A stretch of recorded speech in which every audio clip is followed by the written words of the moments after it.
мэрэгчдийн тамирчид номер 1 ахыг хүсдэг. Сууны कुरा ногоорно साथी.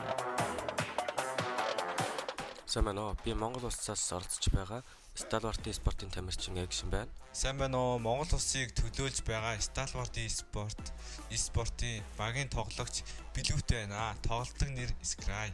नमस्कार मेरो नाम चाहिँ अन्जन राई हो र म डिआरएस गेमिङको प्लेयर हो नमस्ते सबैजना मेरो नाम चाहिँ Ugen Chhopel Lama Hello everyone, I'm Sifu from Team Derais guys. नमस्ते म चाहिँ डी रेटेड सर टिमको नाम चाहिँ डेराइज गाइस अनि हामी चाहिँ नेपालबाट मेरो विचारमा चाहिँ हाम्रो रिजनबाट स्टालवर्ड स्पोर्ट्सले नै जित्नेछ Ер нь бол энэ жил BTR-аа авраг авах ягаад гэвэл тэд өнгөрсөн үед авраг авч ирсэн болохоор бид шинэ багч гэсэн энэ жил хүчтэй өрсөлдөж юу чаддгийг харууллаа. Yeah, Star Wars is a strong team, but so are East League teams. There won't be any easy or hard groups. Everyone is stronger here, and the competition has never been tougher.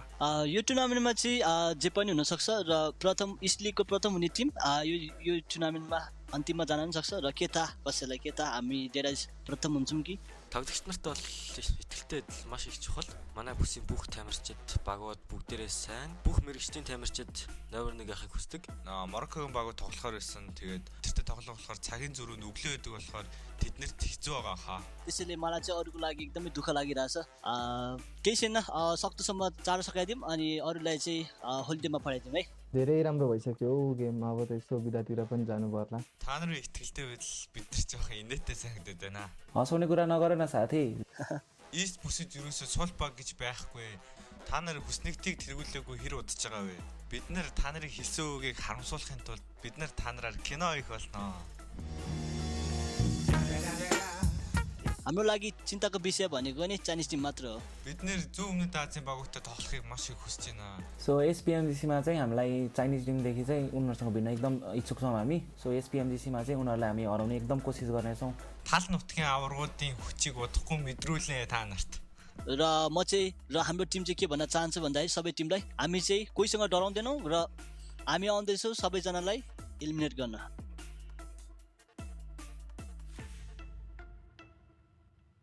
فإذا عقليتك قوية ما راح يفرق بين الفوز والخسارة ولا أنا لعبك طلعك السريع.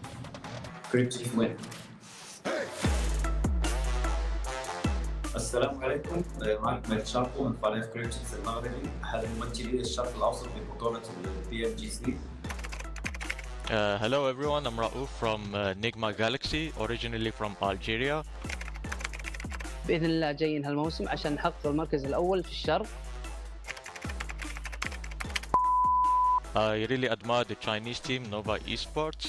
أتوقع أن تيمات جنوب شرق آسيا والتيمات الصينية تيمات قوية وإحنا مو تيم ضعيف وكريبتكس قد التحدي بالبطولة. I think the first team in East League might be a Chinese team, but the finals are guaranteed to no one. مثل ما قال نجم كريكسي الليج مو نفس الأول بالفاينل الفاينل أهم ومع قوة الفرق الشرقية هدفنا السيدة. These goals are too conservative. Our main goal is to win the finals and be top one. الكلام الكثير ما له فايدة إذا بدكم تثبتوا حالكم اثبتوه على خريطة إيرانجل. I think our mentality is fine. It might be easy to get ahead of ourselves and we lost some games in Season 2 as a result, but we will not make those mistakes again. And I think we're mentally stronger than any other team. العقلية قوية مهمة لكن قدرة اللاعب الفردية هي تحدد بين الفوز والخسارة. بما أنه نحكي عن عقلية تيمنا كثير قوية وما راح نخسرها بالفاينل وما خايفين من الخسارة وأنا واثق كثير من تيمي أنه راح نسوي شيء بالفاينل. فإذا عقليتك قوية ما راح يفرق بين الفوز والخسارة ولا أنا لعبك طلعك السريع. Nice. You need to trust your teammates, but when it comes to teamwork, we can show you how it's done. داخل الجيم أكيد راح نتصادم مع الفرق الثانية وأتوقع راح يكون في كر وفر بينه وبين الفرق الآسيوية ولكن أنا متحمس لتدميرهم مرة ثانية. تاكتيك شبع الفرق اليابانية والكورية قوي لكن الشيء اللي يفرق داخل الجيم هو المهارات القتالية وكريبتكس ما راح يرحم أي فريق. كريبتكس وين؟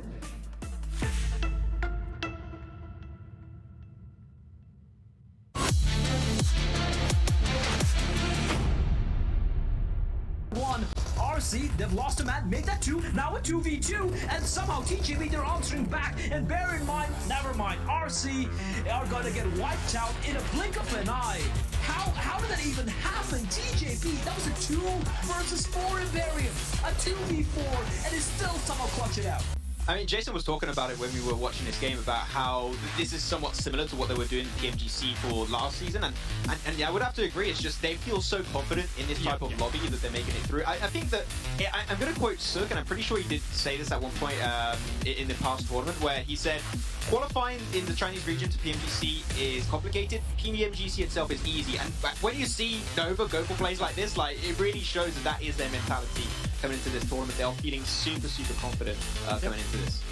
And right now they're sitting on 12, and what should be 14 kills and a chicken dinner unless Mela does something truly ludicrous. Divine going for the res duello, keeping Mela at bay, out in the open, gets caught out, and Team Reject, they get their chicken dinner.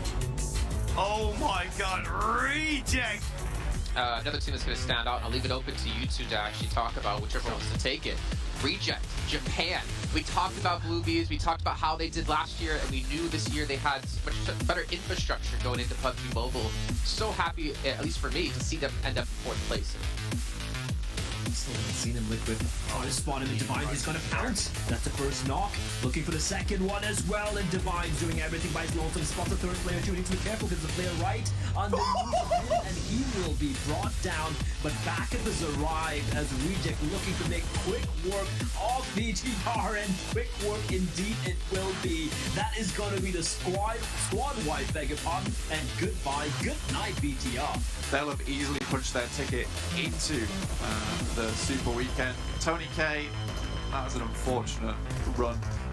I would say though, I mean, over time, teams I feel like maybe getting some experience, like trying to adapt to the lobby, to acclimate to the lobby, I think is probably the appropriate term. I hope for the likes of, BTR, Dem1, VC Swell, and FaZe Plan, that they're watching very intently across these 3 days of the Super Weekend. The thing is, for them, it's really hard to practice.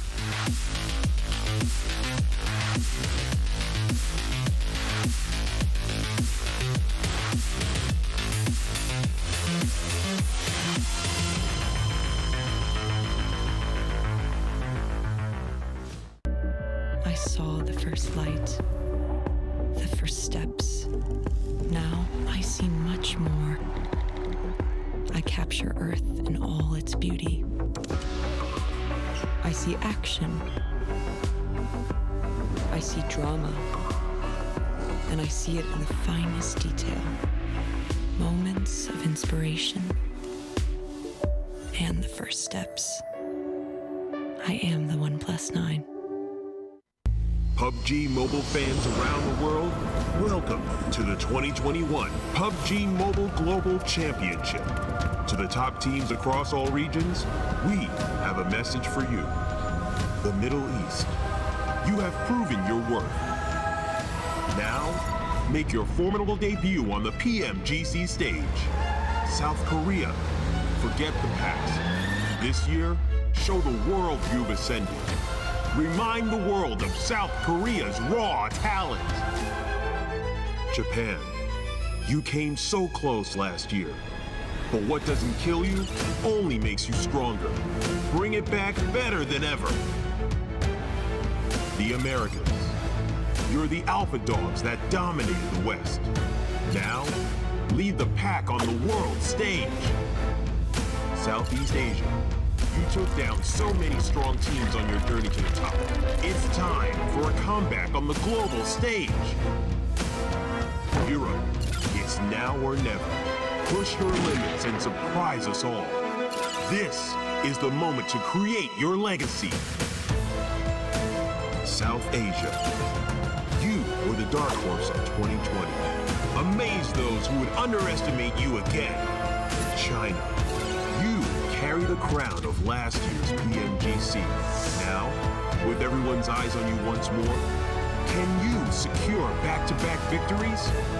PMGC needs a champion. The world needs a champion. Who will stand victorious in the end?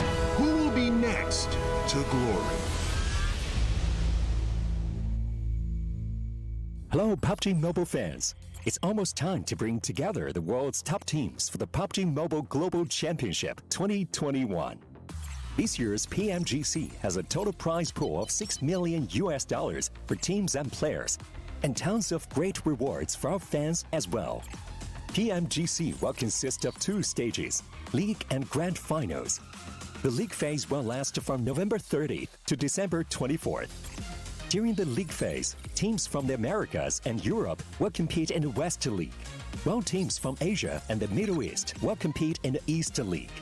Each league, 20 teams will compete on Tuesdays and Wednesdays for 16 slots to compete on Friday, Saturday, and Sunday in that week's Super Weekend. The total Super Weekend scores over the first 3 weeks will determine which 16 teams will compete in the PMGC League Finals during the final week. The top 9 teams from the East League Finals, the top 6 teams from the West League Finals, and a special invited team will advance to the PMGC Grand Finals. The PMGC Grand Finals, which will take place on January 21st, 22nd, and 23rd, will determine the PMGC 2021 Global Champions. Who will be the next to glory? Don't miss a single minute of exciting PMGC action.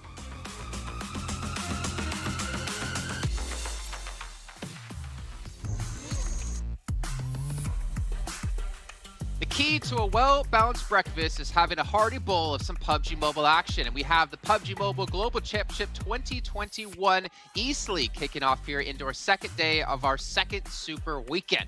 We've already had some teams step up massively from that first week, in particular, Enigma Galaxy, but we also have some teams hot on their heels like Vegatron and FaZe Clan. Jason Kaplan joined by Maximan Professor Tarzan to break down all these matches, to cover everything happening today. Gentlemen, how are you doing? I'm doing fine. I didn't have breakfast, unfortunately, so I feel like this PUBG Mobile day is going to be good. It's just what I need to hopefully have a good balanced diet. But I mean, as you said it right, we had some teams climbing up pretty nicely, and especially Enigma Galaxy. But the thing is, can they hold on to that these next 2 days? That's the big question to be asked here. Yeah, and Tarzan, you should be feeling good. You're looking good. You're looking fantastic. You're looking rested. You're looking younger and better than Max and I. You know, can we get rid of you actually? Because I like to be the most attractive I don't like on this. camera. Yeah, I thought like Max was lying when he said, I'm feeling good, because I'm not anymore. I remembered when this morning started. I was like, I woke up on the wrong side of bed and started like hammering things into. But no, like these teams though, like we're very excited to watch them, because yesterday we do believe we have a very good series of games filled with variety, really different finishes, different types of play. So I just can't wait to see more. Yeah, and different teams winning, more importantly, which was really great to see. Again, we were getting a little bit worried that maybe the teams at the top would continue to stay at the top and the teams at the bottom would have no fight left in them, but they definitely did. And maybe one reason for that is they picked up a nice 1+9, which is actually our sponsor here at PMGC, with his flagship performance and immersive 120Hz display and hyper-touch technology made specifically for gamers.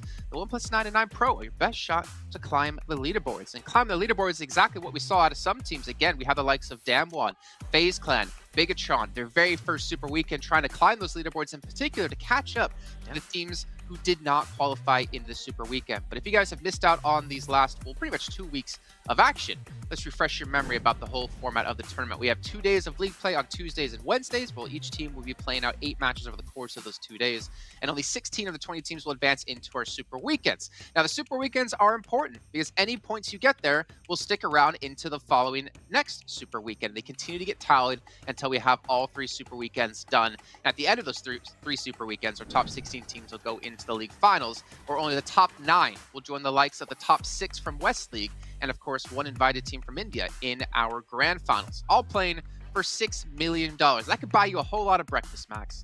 I'm going to have to get some Weetabix eventually. I'm sure Blank will be happy about that one. But yeah, you'll be able to get yourself quite a few breakfasts with that one. But hey, man, this tournament, we're just about to hit the middle part of the Super Weekends today. And after that, we're going to have to see, we're going to have a better idea as to which teams are going to be really, really comfortable. And if some teams maybe want to try and deny others from making it into the finals, which could be a pretty interesting prospect. But man, it went way faster than I initially expected, Tarzan. We're just zooming through the games now. Yes, exactly. But I do want to talk about maybe preparation and mentality, because we talk about how there's a bigger margin of error allowed. Like on the East League, you do get qualified a little bit easier to the grand finals. So I actually think with some of these teams have started to prepare for the grand finals already, like watching West League even, like I wouldn't be surprised, because if I were them, I know where the money is and I would start preparing that way as well. Okay, all right. I mean, I find that a little bit controversial, actually, that sentence of easier to qualify in East than in West. I understand the reasoning behind it, right? There are 3 more slots. But also, I feel like, personally, the caliber of teams should technically be stronger here in East, just because we've seen East domination throughout the last, 2-3 years? I don't think we've ever seen a West team really win out events, like, consistently.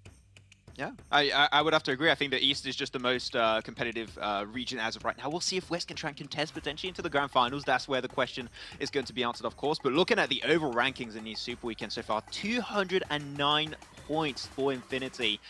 They've always been around that 10-point average every single game. They're able to hold on a 10-point average over 20 games, Tarzan. That is the most insane prospect you can look at in the overall rankings. And also for Rivals being second without a win, like, they're going to get one eventually, but it just hasn't happened yet. I feel like if we stop talking about it today, things may change, Max. And I think that's a good way to think about it. But second page, though. Like Starwood Esports, we started this tournament with a lot of love for this team for very good reason. I watched their scrims. We've seen how they played in league play, but in Super Weekends, they are lacking a little bit of gas.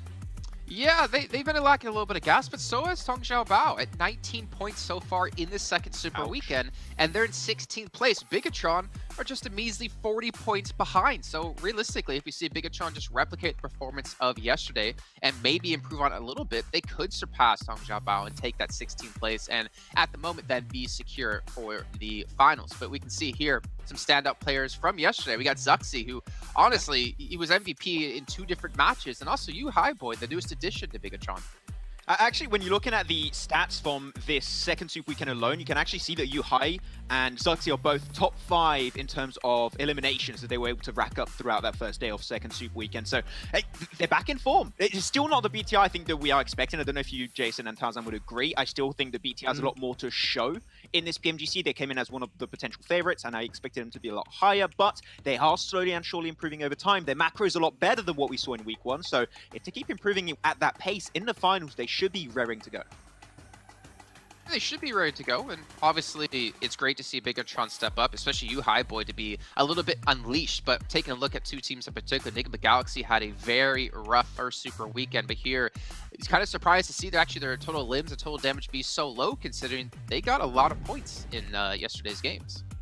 A lot of that came from their game 3, right? We know that that's the best game they've played so far. I feel like when we talk about how points have been gathered, they were very controlling in that early into mid game and a lot of bold plays towards the end. So if you want to see that more, that was on Erangel, so it's great because we've got 3 of them today. Yeah, exactly. And of course, we have the one Miramar and the one Sanhok. We're expecting, of course, always on Sanhok to see a heal off. But to be fair, as we have talked about and really dove into that strategy, it's really interesting to see the team's methodical thinking when it comes into when should we go for that, at what point do we transition to this kind of strategy, or do we still try to stick to that main taking the chicken dinner. But again, over the course of today, we've already had so many different winners. Yesterday it was again refreshing. I was going to be really frustrated, I'd say, with East League if it was just Infinity winning or getting top 3 every single time, or just seeing the same teams over and over and over and over and over and over, and I keep going, and that's how frustrating it would be just hearing me say that for 10 minutes to have the same teams winning. But as we've been mentioning, and of course the whole coaching aspect of this, a lot of the work goes in behind the scenes. A lot of the work goes into when we're done for the day broadcasting, the players are done playing for the day. It goes into so much prep, and that prep is really being shown and which teams are doing it successfully. Yeah, it's a question about coaching, so I'm going to give it to you, Tarzan, because I know you like talking about coaching. Go about it, man. Ooh. You know what? I actually want to bring a different aspect because we are very deep into analysis sometimes. Like, you need to do this, do that, and the macro, be friends so you don't fight. But I like how we started the show talking about breakfast, because a lot of other things we talk about, like nutrition, that is very, very key, eating the right thing, and sometimes hydration amongst all things, as well as sleep. There's a lot of concepts around sleep to make you, because that's where your body gets like the repair, right? So sleep hygiene and all those things are actually quite important. Digital curfew, so do look into it if you are interested in elevating your gameplay beyond just the deep analysis. And yes, Max is already learning. I'm taking notes. It's good. Oh yeah. I was gonna say, Bax, so you're taking notes in your hand, and I was like, that's a terrible place to put notes because you're gonna obviously wash it off. And I remember you don't wash your hands, so it maybe I don't know. I do. I don't know. Come on, I'm a hygienic boy. You are very hygienic. I don't know where I was going with that, but definitely sleep. You know, if I don't get my normal 10 to 12 hours a day, I feel terrible. And I only got 7 yesterday, so you can tell how I feel. But I'm running on the drive of watching more action today. So let's maybe talk about some teams that, at least when it came to yesterday, that kind of stood out in your eyes. Teams that really stepped up. Genesis Dogma for me is just a name I'm gonna throw out there right off the bat. I think they had 30 points in one match because they had 15 eliminations. Yeah. That was great. Yeah, the first match of the day. Genesis Dogma is actually a very interesting team right now because in terms of all Super Weekend games combined, so that's 20 games so far throughout this this tournament, they actually tied up with Infinity for the most eliminations they were able to secure throughout the entire tournament. Currently standing on 98, which you're at an average of about 5 eliminations a game, which throughout 20 games, once again, that is an insanely good average to be able to hold on for that amount of time. If they can hold on even remotely closely to that strong of an average throughout all 3 Super Weekends, like, man, they're just aiming for the grand finals in January right off the bat. This team has just been consistently fragging out big time. And when you look at especially some of their individual players, Satar yesterday was the third, not even just yesterday, sorry, throughout the entire tournament, Satar is third in terms of frags with 31. Dayboy is currently tied in first with also Newsy with 33. So their individual performances are strong, but as a team, they play so well, was especially just how they play their macro, how they get into the central position in circles. It's astonishing, really, I would say here, Jason. So if they can even just remain like this throughout the entirety of the tournament, I'll be happy. I'll be golden about that because they've just been amazing so far. Yeah, Tarzan, what about you? Any teams in particular you want to mention? I mean, we got MS Chonburi in there, who I believe had the most points yesterday at 65, actually. I actually want to talk about Bigatron a little bit more, Jason, because of course, like MS Chonburi, it was a pleasant surprise, but we talked about the macro and what have been potentially the problem for Bigatron being a very long-standing team. Maybe it's so hard to emerge, evolve through the meta, but they have shown some improvement yesterday, right, Max? Like in terms of their macro, in terms of rotation patterns and pacing, it was very good. And we talk about, like I like to talk about, how teams get points, and you can see they are actually very involved in the action, right? When we talk about damage output, the top 2, both from those team, right? From that team, because from the head-to-head as well, Zoxy at rank 1 and Yuhaibroy in rank 2. So they did not just get there from Circle, like they made something work so that they can help hold down those positions. So I want to see them continue with that type of play today. Okay.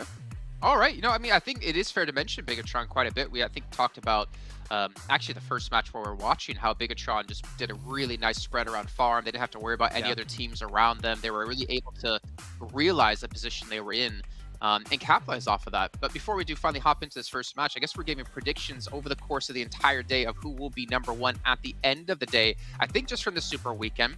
Max, who has your prediction been? So my prediction, I went from Stalwart. I'm never going to give up on my boys from Stalwart, right? I want to see the comeback happen in the Super Weekend. It's good to see that they had an interview after week 1 saying that they knew they had some big mistakes happening. They're trying to fix them. Didn't quite show up yesterday, but maybe today's the day. So Stalwart, I think, can still make a very big impression in the Super Weekend. Okay, Tarzan? Yeah, I went with the Infinity. I mean, I didn't give up on them, but I gave up on Max maybe. So I'm going for something different. But hey, okay, hold on. There's a good reason. We talk about consistency. We're learning to not lean into that term as much, but we know it's key. And for this team to have gone through after like a rise from the first Super Weekend, I want them to continue. I want to have that team that we can really put that term entire to them. Well, I went Infinity as well because they've been so good, even with 54 points yesterday. But as you see here, our predictions for the end of the day, and we'll find out who's going to be right. We probably already know who it's going to be. But let's head over to our commentators, though, to finally head into this first match of the day. Bled Imperium, take it away, boys. Thank you, Jason. Everyone looking very fresh here on day 2 of the second Super Weekend. And speaking of fresh, Imperium, you're looking great as well. Thank you very much. I like the fact that we have matching t-shirt and shirt combo. I got new glasses yesterday. I can actually see, so I might be able to do my job in some way, shape or form. And it's day 2 of the Super Weekend #2. Let's go, man. Let's go. Let's go. All right. Looking at the playing path, it's going to be just, well, basically following the channel between a military island. Could make things interesting if the circle does head up north. But I do want to touch upon the predictions that our desk made. We saw some Infinities, we saw some Stalwarts. They're playing it safe. Now, do I know you're someone who likes playing it safe. I don't know. Like he said Stalwart, so was it Infinity? It was Stalwart. I think it was Stalwart, right? Yeah.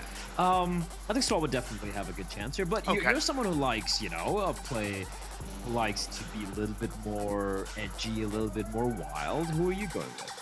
I'm going for my boys over in FaZe Clan. Okay. I've recognized their talent from the start. They had a very shaky start to the global championship, of course, but in this week too, I still think they've been overshadowed in justifiably so ways by the likes of BTR, for example, and even Down One Gaming, I would say to an extent. But I see the potential in what FaZe Clan can do. I'm just waiting to see it shine through in this Super Weekend. Let's see if that is indeed gonna pan out. Whereas FaZe Clan, they're gonna have an early skirmish here. You can take a look at the zone, and it is lovely. It is lovely. Yes, Maybe not I for know. half the teams, but at least for us. FaZe, though, having to go up against... I only see Lazy Boy, at least on my screens over there. But considering his presence, I'm expecting the rest of Cryptics nearby. You can see them off in the distance as Lazy Boy is going to quickly try and make his escape. You can see BR11 trying to hunt him down, but Lazy Boy might just survive here. Oh no. Oh. If it's not one Cryptics player, it's another. Marshall getting caught out, and I really want to. I don't get this, right? I'm gonna be super harsh about Cryptics right now. Do it. You're at the global championship stage. Not everything in this game is guaranteed. It's a little bit hard to predict, but there's always variables in play. And when you have such a southern playing path, the biggest variable is that a lot of teams are going to be dropping up north of that playing path. Why do you drop so heavily split? Why put yourself in that risky situation of getting caught out, not getting a gun, a team dropping with you? If you want to succeed in the global stage and be one of the best teams in the world, you cannot make those kind of mistakes. I'm sorry, Cryptics. It's going to be harsh. Call it tough love. I know you're better than that. Please don't make these silly mistakes. They've lost 2 players for nothing. Absolutely nothing, Blair. Absolutely nothing. And I have to agree with you on that because, yeah, they're a team who, let's be real, like, they kind of remind me a little bit of these guys, of Genesis Dogma a bit, right? Genesis Dogma, obviously, they have leapt by leaps and bounds now up top, but Genesis Dogma were a team who were competent, but, you know, we could see them kind of just trailing back, you know, yeah, making small little mistakes, being in the middle of the pack, not quite able to have the breakout game, but once they had the breakout game, they have been looking incredible thus far, a dangerous force to contend with. They have grown over the course of the event. For Cryptics, yeah, I mean, you're in week 2, like you said, Imperium, and these aren't plays you expect from them. No, it's not. And I've watched this team grow massively over the last couple of years. I remember commentating El Chapo in early 2020, for example, and I know this team is capable of so much more. But I just had to point that out as the game is going on. Indeed, the phase 1 circle, as you alluded to, is definitely a bit painful for a lot of these teams compared to the playing path. I like the fact that for the most part, a lot of teams have opted to continue that push up north, so there's not as much of a cluster on the southern edge of the circle. Curious to see what BTR are going to do from the farm area, how they're going to deal with potentially Genesis Dogma behind them, somewhat reject to the southwest of them, and how they play into this phase 1 circle. One thing we need to consider as well with this phase 1 is a river is in play, right? So do you commit to the north? Do you need to? I would argue you don't need to commit to any side, but you do have to put yourself in a position that phase 2 gives you more than one option to rotate and play around that phase shift. Yeah, and I guess we could even highlight, every time we've seen a circle similar to this in the first phase, there has been a tendency for it to collapse on itself, almost concentrically, I believe the term is, where, you know, it kind of winds up around the Rozhok, around Watertown, thereabouts, or maybe, you know, the edge of ruins with a little bit of water, a little bit of, you know, some banks available. So I wouldn't be too surprised if that is what's going to be taking place here as well. Infinity, they're taking a sweet time, right? They're going to be playing their usual approach, where whenever there's a northern circle, they're going to be waiting at least for the second phase, and then they make a move when whichever teams are towards Ferry Pier have evacuated that particular part of the map. 6-2-8, have a 3-1 split with Youngyang very far forward compared to the rest of his team. I'm totally okay with that once he stays out of sight, out of mind, while the rest of the team continue to kind of loot up and start rotating, because Youngyang automatically has a pretty solid anchor point they can play on towards the possible compound outside of Headshot Hills, just down south of Ruins. It would give a great scope of information towards Roshock school, while also setting themselves up for a very good phase 2 rotation / position. FaZe Clan, they're currently looting up South George. They do need to consider, although it's only 2 players, the 2 players of Cryptics that are on North George. I'm curious to see if FaZe will maybe go to either Everest or the Cube compound by the side of the river. I would definitely recommend the Cube compound because I think it's such a good spot in this kind of circle. It's near perfect for a phase 1 position in Cube compound. We'll see if that does work in their favor here.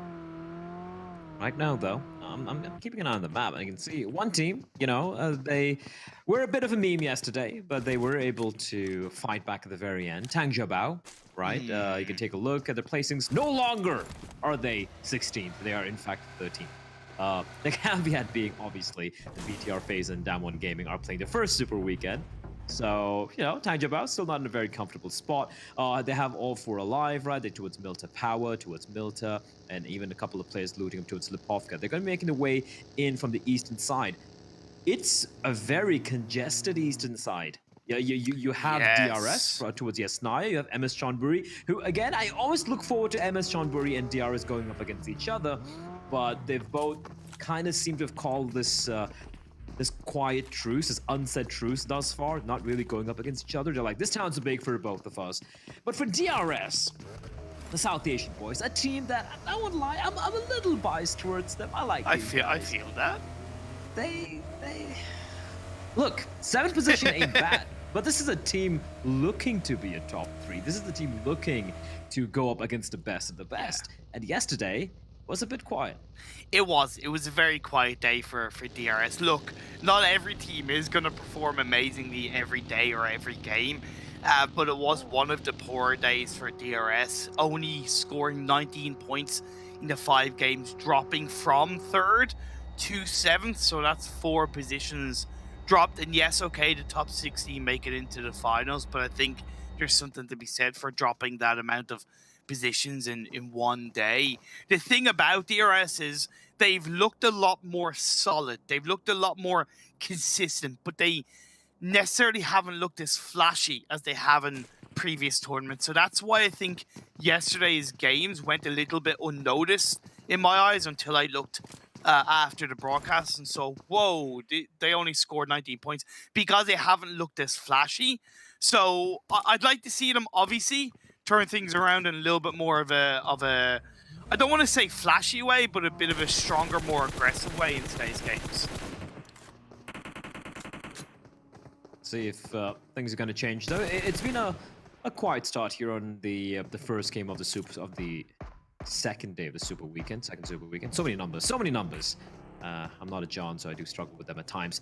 Genesis Dogma having to go up against Tang Jiabao. Tang Jiabao are everywhere, seemingly. They're surrounding Genesis Dogma, but this is also offering a lot of 1v1 fights, and Satar is going to strike. He's going to spray, and they had no idea where he was. He was using that tree for cover, and that is going to be a...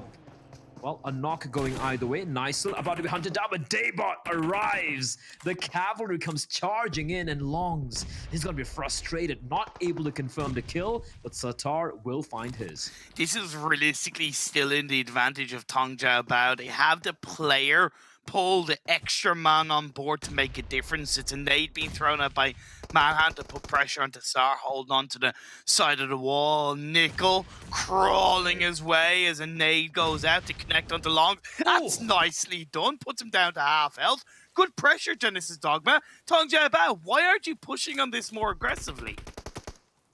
I don't know. Well, there we go. Satar knocked.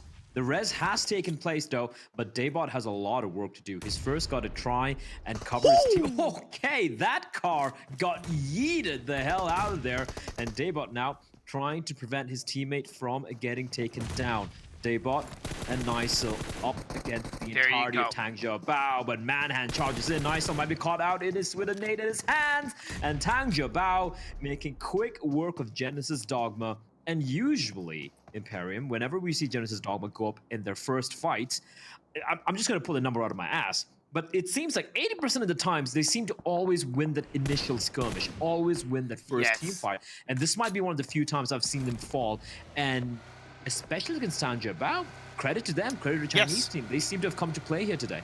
For sure, much better. I questioned their initial lack of pushing off the back of a double knock, but in the end, once they took down Satar, they were confident to push through. They swept on the side and got the squad life well executed. Phase 2 popped up, went over to the west. I really love Nigma's early rotation in Phase 1. They have a 2-2 split in Cube, but they've had that since Phase 1. Really good stuff. It's put a little bit more pressure on FaZe Clan and their ability to play around outside of South Georgia. Infinity have a really solid setup outside of Everest to the south side. Yes, they don't get as much information to the north side of Everest, but in terms of covering where Stalwart are, where Reject, where BTR are, as an example, on a Phase 3 shift, they are in a pretty bang-on spot. Infinity, picked by a couple of our esteemed panelists and host to be the winner of the day.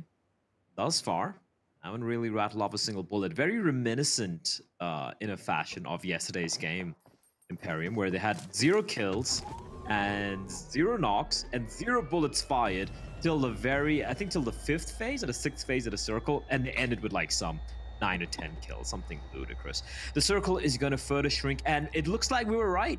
Again, right? Well, you called it. Well, yeah, I'm just good at this. I can't even help it. I'm not even that smart, but I'm just good at this. You know? Fair play. Just Yeah, saying. no, you did call it, and it was a well-calculated call, and that's why I highlighted the Q compound. Although it wasn't really a massive squad push, it has put them under pressure. 4 rivals suffering 2 knocks. Have been able to gain control of that compound. That's where I think on Phase 2 it possibly should have been a 3-1 or just a full squad push onto a Q compound. But I think the reason why they didn't initially is because there was never any like massive guarantee that it was going to stay towards Q compound. In the end, 4 rivals did what they should have done, which is push as a full team to gain control. They've done a good job almost wiping out Enigma Galaxy, staying alive. Just to 1 member. I do believe that was Ralph. Nearby on the bank. Meantime, BTR, bit of a scare. Interesting wraparound. I don't think they're going to commit to this, but yeah, Highboy is, deploying a lot of smokes, and for Stalwart, they're like, might be a couple, might be even 3 over there, and that could provide BTR, I like you this. said. Oh, I like this. However, Infinity are putting them under pressure as well in the backline, and Highboy can do nothing, just stay quiet and hope that he doesn't get spotted anymore. I don't know how many more smokes he has, but BTR, they need to make a move. They need to do something with this. It looked like they were possibly going for a wraparound behind Stalwart to get a backstab, but in the end, they haven't executed that. Yeah. Sometimes the best laid plans doesn't quite pan out in Imperium. I've known that the hard way myself. DRS coming in late, and Rico Infinity, they heard them, but DRS spawning out the members as well. Now for Rico, all 4 alive. They're well entrenched behind the plane. A lot of little nooks and crannies to work with, but they are getting surrounded. It's seemingly from all angles. Now, they do have the edge of the circle, but Stalwart joining... Oh, never mind. I take that back. It was Stalwart wrapping up bullets with Infinity, but no. It is going to be Stalwart finally finishing off that 1 solitary member of BTR who was all the way out in the open. What a brave man. Highboy, did for his team, but eventually he will fall. What a legend. In honor, you go down for the rest of your team to survive. Yes. For those about to rock, we salute you as BTR. Yeah. The other 3 players are wrapping around the South Georgia area. It's a very kind of, I don't want to say a scared game from BTR in day 2 of the Super Weekend 2, but I feel like that kind of stopgap is a little bit isolated now does give them an entry point if they wanted to go into the blue across North George and go to the compound just outside of where FaZe is to the west, but they'd have to do that very quickly.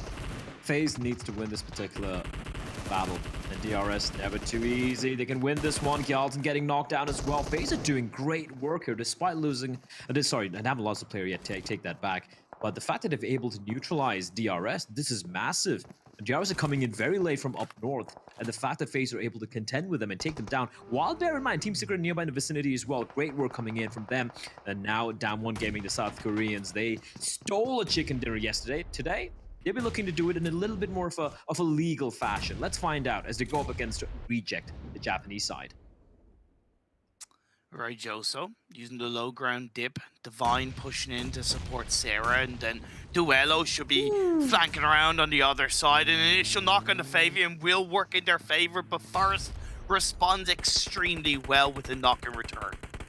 Oh, I love that little lob. Oh, just the underhand might actually find another. No, it won't. Damwon Gaming trapped inside the house, but they're not really being cornered yet.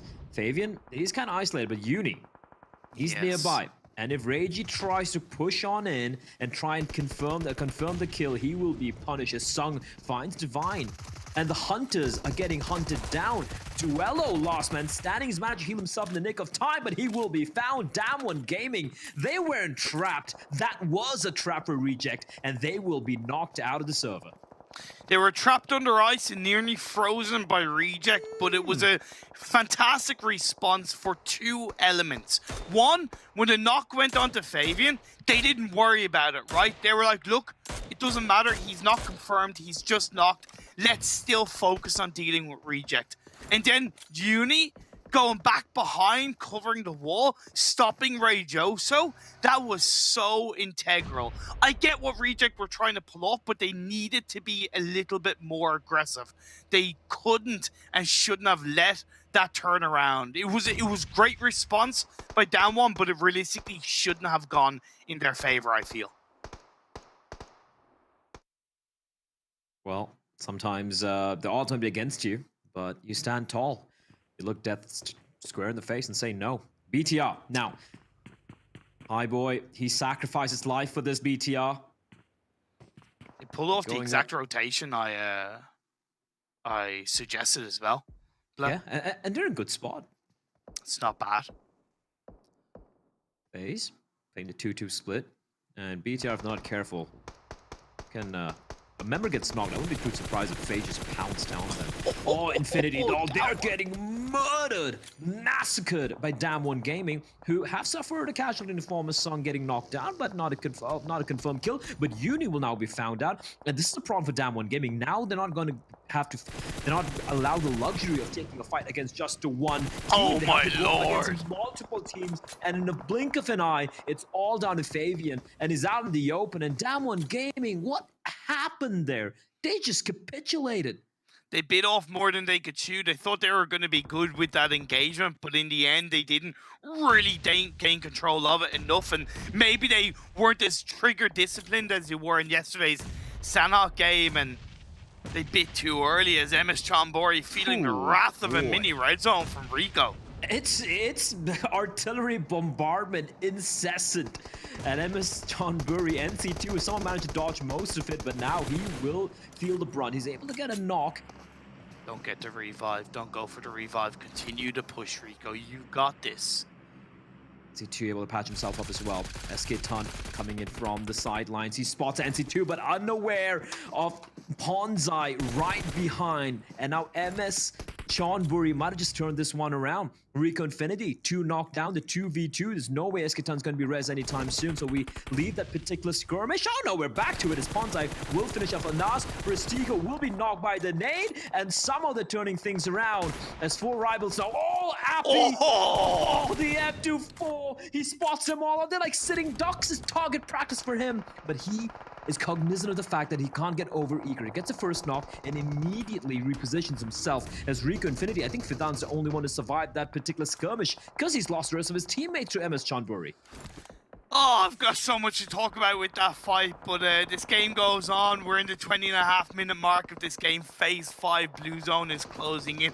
I don't know how Infinity have been able to stay alive in this manner for so long as some form of a full team, because they have not been in a good position. Yes, the circle has kind of helped them a little bit with how it shifted, but for the most part, it's going to be on that north side of the river. Stalwart, Scry onto Horizon, and Zuxi is still left up for their side. El Chapo goes for a desperate move into the water. Well, oh, Tony, gotta be careful. A lot of teams alive here in Stalwart Esports. Got a little bit of cover, but they're pinned down. They're pinned down for the time being. And 628, if they can somehow stay alive, they don't really have much cover to have a player under the bridge. You have a couple of players on top of it. Not much cover. But if they can neutralize Stalwart Esports over here, they could be in a real good spot to take this chicken dinner. You can see a couple of players knocked down already. The res isn't a possibility in Stalwart, even though the 4 still breathing. It's raggedy. You can see them hemorrhaging out in the open. Top and action need to be res. And Zuxi, okay, he's in the water, so I don't really see him pulling off anything too crazy. No. But yeah, Stalwart Esports are getting just harassed by everyone. FaZe so far have 6 kills and still with the full squad update. Re-converged as a full team together in that compound. The circle has shifted in their favor. Cryptics are down. This is FaZe Clan's chicken dinner. Because yes, the focus is going to be on their direction, but look how every other team around them needs to move in. They're going up against each other before they go anywhere near FaZe. How is Stalwart still standing? They had 3 knocked just 30 seconds back. And now everyone's up and ready to go. So you said, you know, FaZe had 4 alive. So do STE. 4 do, well, both the STEs. Both in fact. STEs. And Infinity, even though they're a 3-man squad right now, you can never, ever count them out. BTR, don't forget, still in the water. Zuxi doing his very best to try and grab some of the placement points. And finally, looking at the zone, it is finally going to move away from the water. So STE, that is 628, have to make a move. Fortunately, they have Yugang on the other side. So Lovely they're in a pretty shots. good spot right now. Lovely shots. Now, Stalwart, they have action and peek inside the water.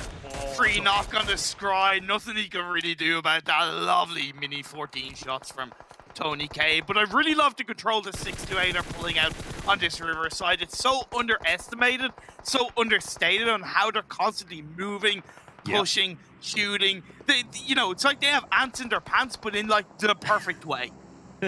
Listen, I don't know how Ants in the Pants would be good in any way imaginable, but Imperium, I'm not going to be talking about what you like in your pants, but we're going to be talking about 628 now having to go up against Stalwart Esports. Like you said, some great work holding on to that particular position. And you just said it's not easy, right? You got to keep moving. You have to be mobile. You have to also be very wary of a particular flank coming in. Now, though, we're down to the final 5.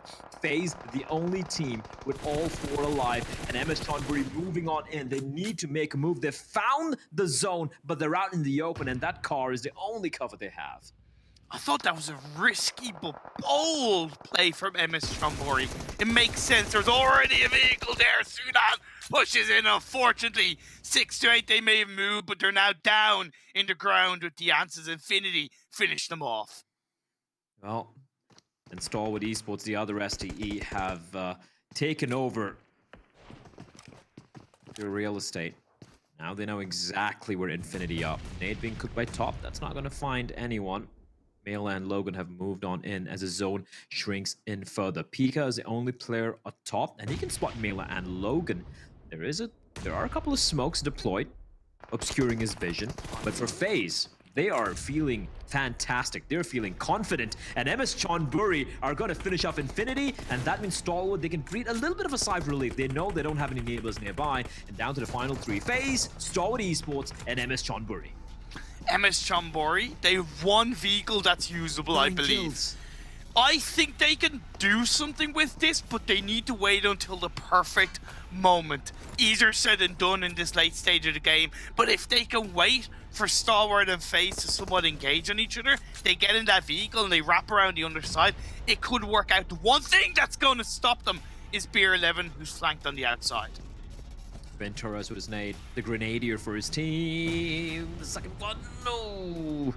Fortunately, a couple of rocks will allow action to stay alive. That's the next one is a Molotov, and Oh, it's that's spreading. perfect. Oh, top! He can't even drop and roll. We can jump into the water, but that's not gonna quite pan out for him. Action will fall, and FaZe are playing this safe. They're making sure they make no mistakes. And unless something very untold goes wrong, my lord. this one has to be a chicken dinner. A brilliant shot from the Zoom banger coming in from MR5. Ponzai knocked down, and it is going to be MS Chonburi getting eliminated. Take a bow. 9 kills, 3rd place. Great work for MS Chonburi, and it's all on Stallwood. It's all on Pika, the 1v4.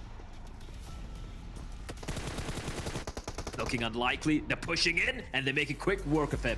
For a moment there, Imperium, it's Stallwood Esports. I've seen them pull off almost 1v4s, but FaZe played that one to perfection. I don't think I saw a single moment where they got too over-eager, they got overconfident. They were just playing the zone. It was favoring them a little bit, but they took advantage of it in such a brilliant way.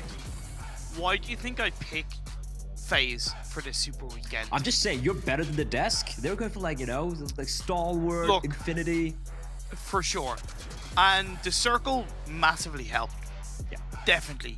But at the end of the day, like you said, they didn't step out of play. They were constantly proactive. They got an early squad up onto DRS. They had a great 2-2 split. They pushed on the BTR, pushed them away, then converged as a full squad. Knowing your limitations while still pushing and making noise and pushing teams back, it was beautifully executed by FaZe Clan.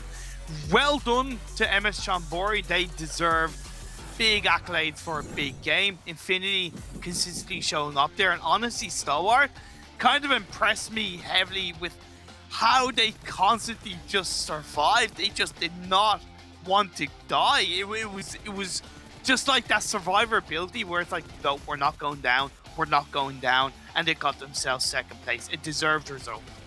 Yeah, absolutely. I felt like we saw a lot of interesting, early mid-game fights, which went the way of the underdog, so to speak, right? We saw Damwon Gaming getting a squad wipe earlier.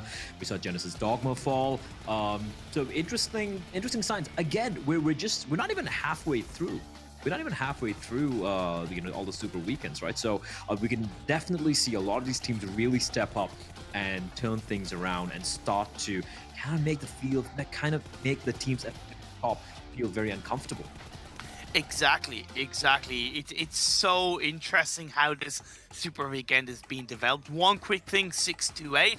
I feel bad for them. They deserve better, but maybe they could have focused on one team at a time. Otherwise, I liked what they were doing. All right, well, it's time to go to the desk where Jason and the boys can talk about the FaZe Up. I don't know how to do it. FaZe Up, yeah.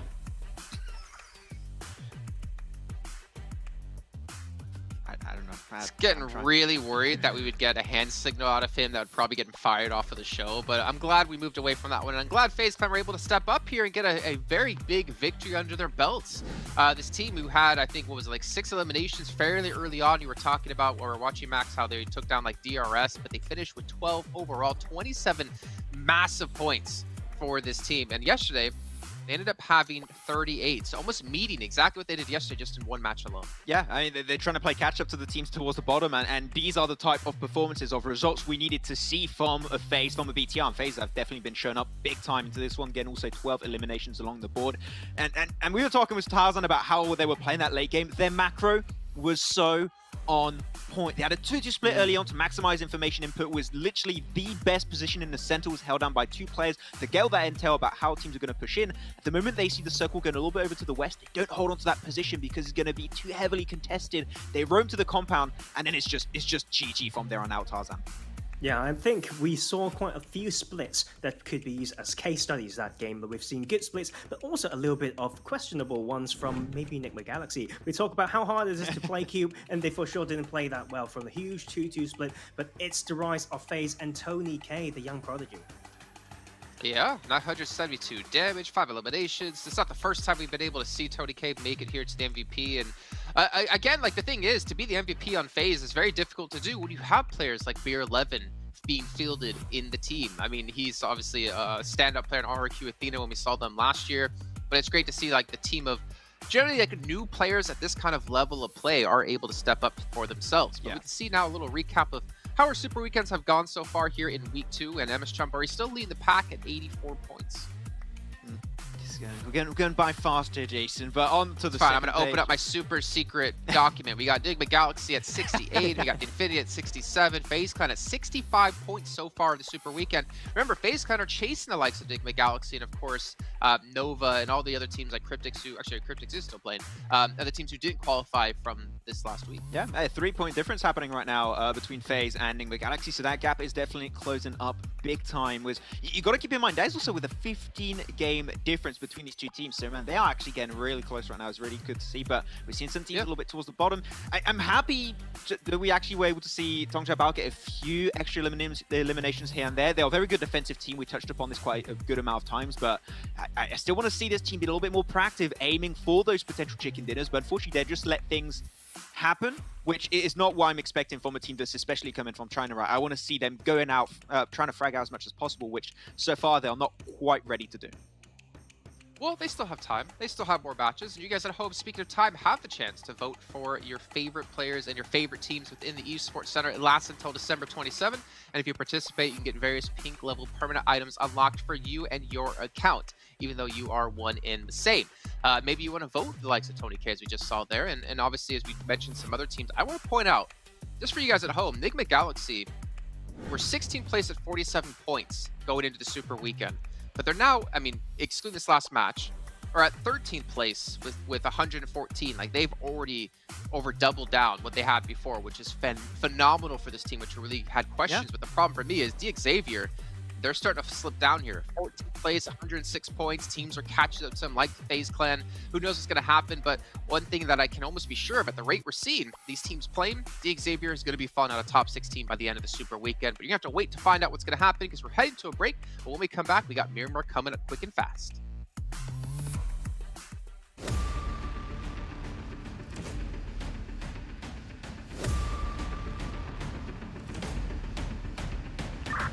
Danny, ready for extract.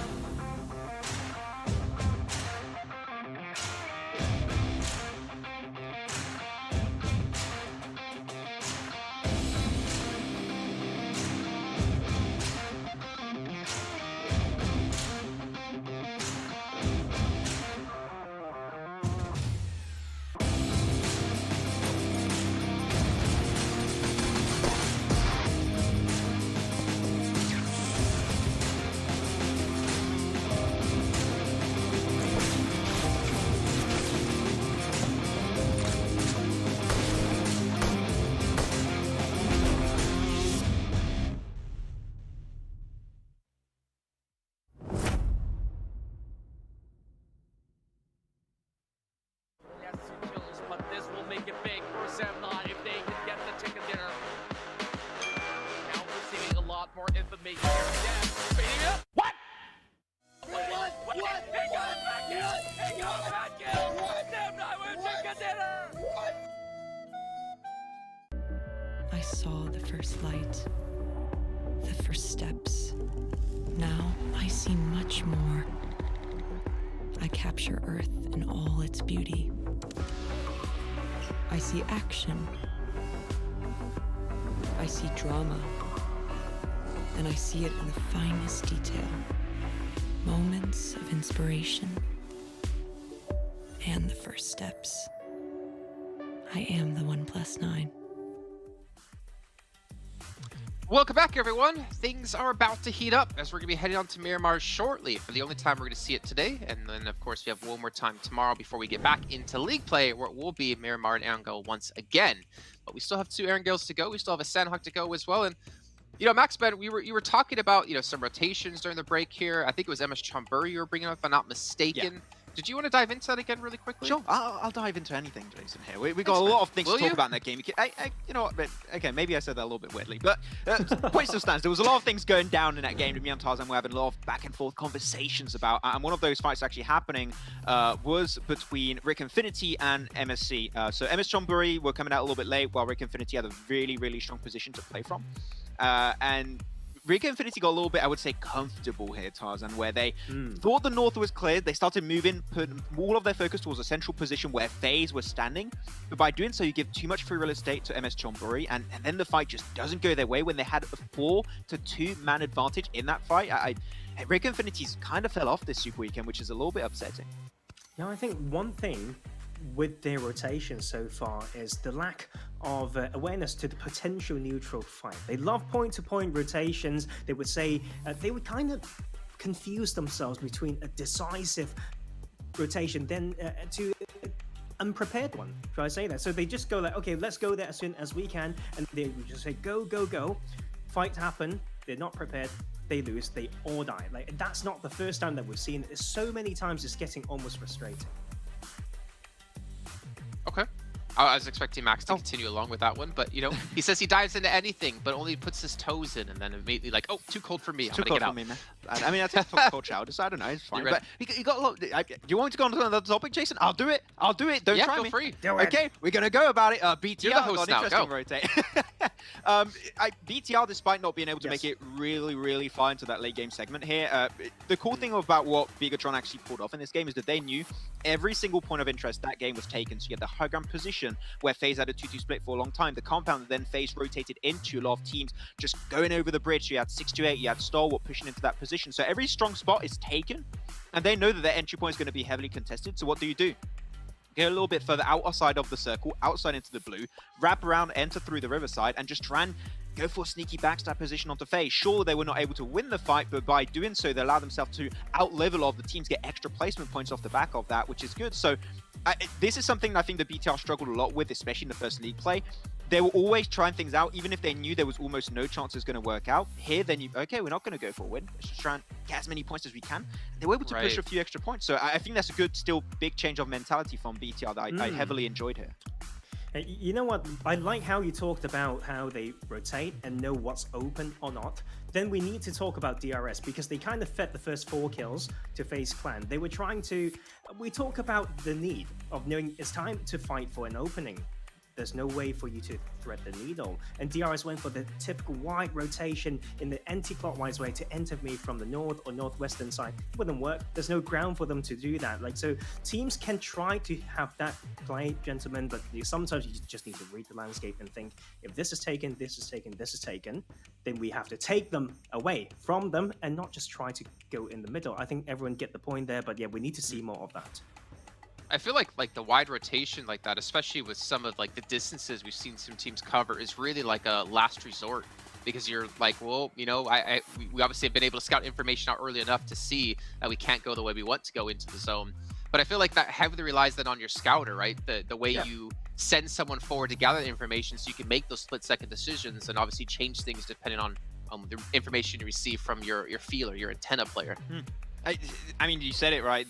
Having a good scout is very important, and that's why I thought that this game would be huge for Rico Infinity, because we mentioned it with Tarzan many times, is that they had a good high ground position. Sure, it was across the road, so that rotation was eventually going to get a little bit dicey if they were forced to rotate, which they were at the end of the day going to be forced to make that cross happen. But every single player was looking towards a circle. No one's looking behind them to make sure they're just clearing out the northern edge, and that's unfortunately what caused the demise, trying to take that fight versus MS Chonburi. So you don't all have to scout and look in the same position. Check out multiple positions at the same time. Have one player checking out north, one south, one east, one west, if that's how you want to make it work out.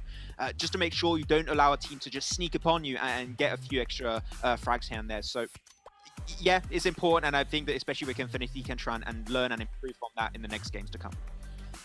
Yeah, speaking of Rico Infinity, I feel like we haven't talked about them much, actually, in quite a long time. I mean, they are at 16 points. They are joint the worst scoring team when it came to yesterday, with DRS at 16 as well. They have kind of like fallen off the face of the planet. I mean, they were 8th place at the start of today. Like, that's a really high ranking, and this team we saw be able to pick up a lot of victories before, but something's lacking at least yesterday. It's a little bit of an all or nothing type of team, right? That when they have, you know, the circle, when they have the momentum going, they try to take everything. But when they are in a little bit of slump, they are still a little bit linear in the way that they play the game. But we want to see some of these teams start to go more dynamic, right? Go outside of the circle if the time allows. So stuff like this are very important on Miramar, and it's important for MS Chonburi because they had a decent game, but they were the winners of yesterday's Miramar game. So let's see whether they can repeat that. Oh, okay. Well, am I getting confirmation from your side that they're actually? No, I'm not going to ask you. You are giving me confirmation they're going to take this yet again here in today. Let's head over to our commentators to find out how right you might be here, Professor Tarzan, with Gle and Imperium. I like Tarzan being so brave, so confident in some of his callouts. Like MS Chonburi, yeah, they won Miramar yesterday. They almost got a chicken dinner here. They had a great game in Erangel.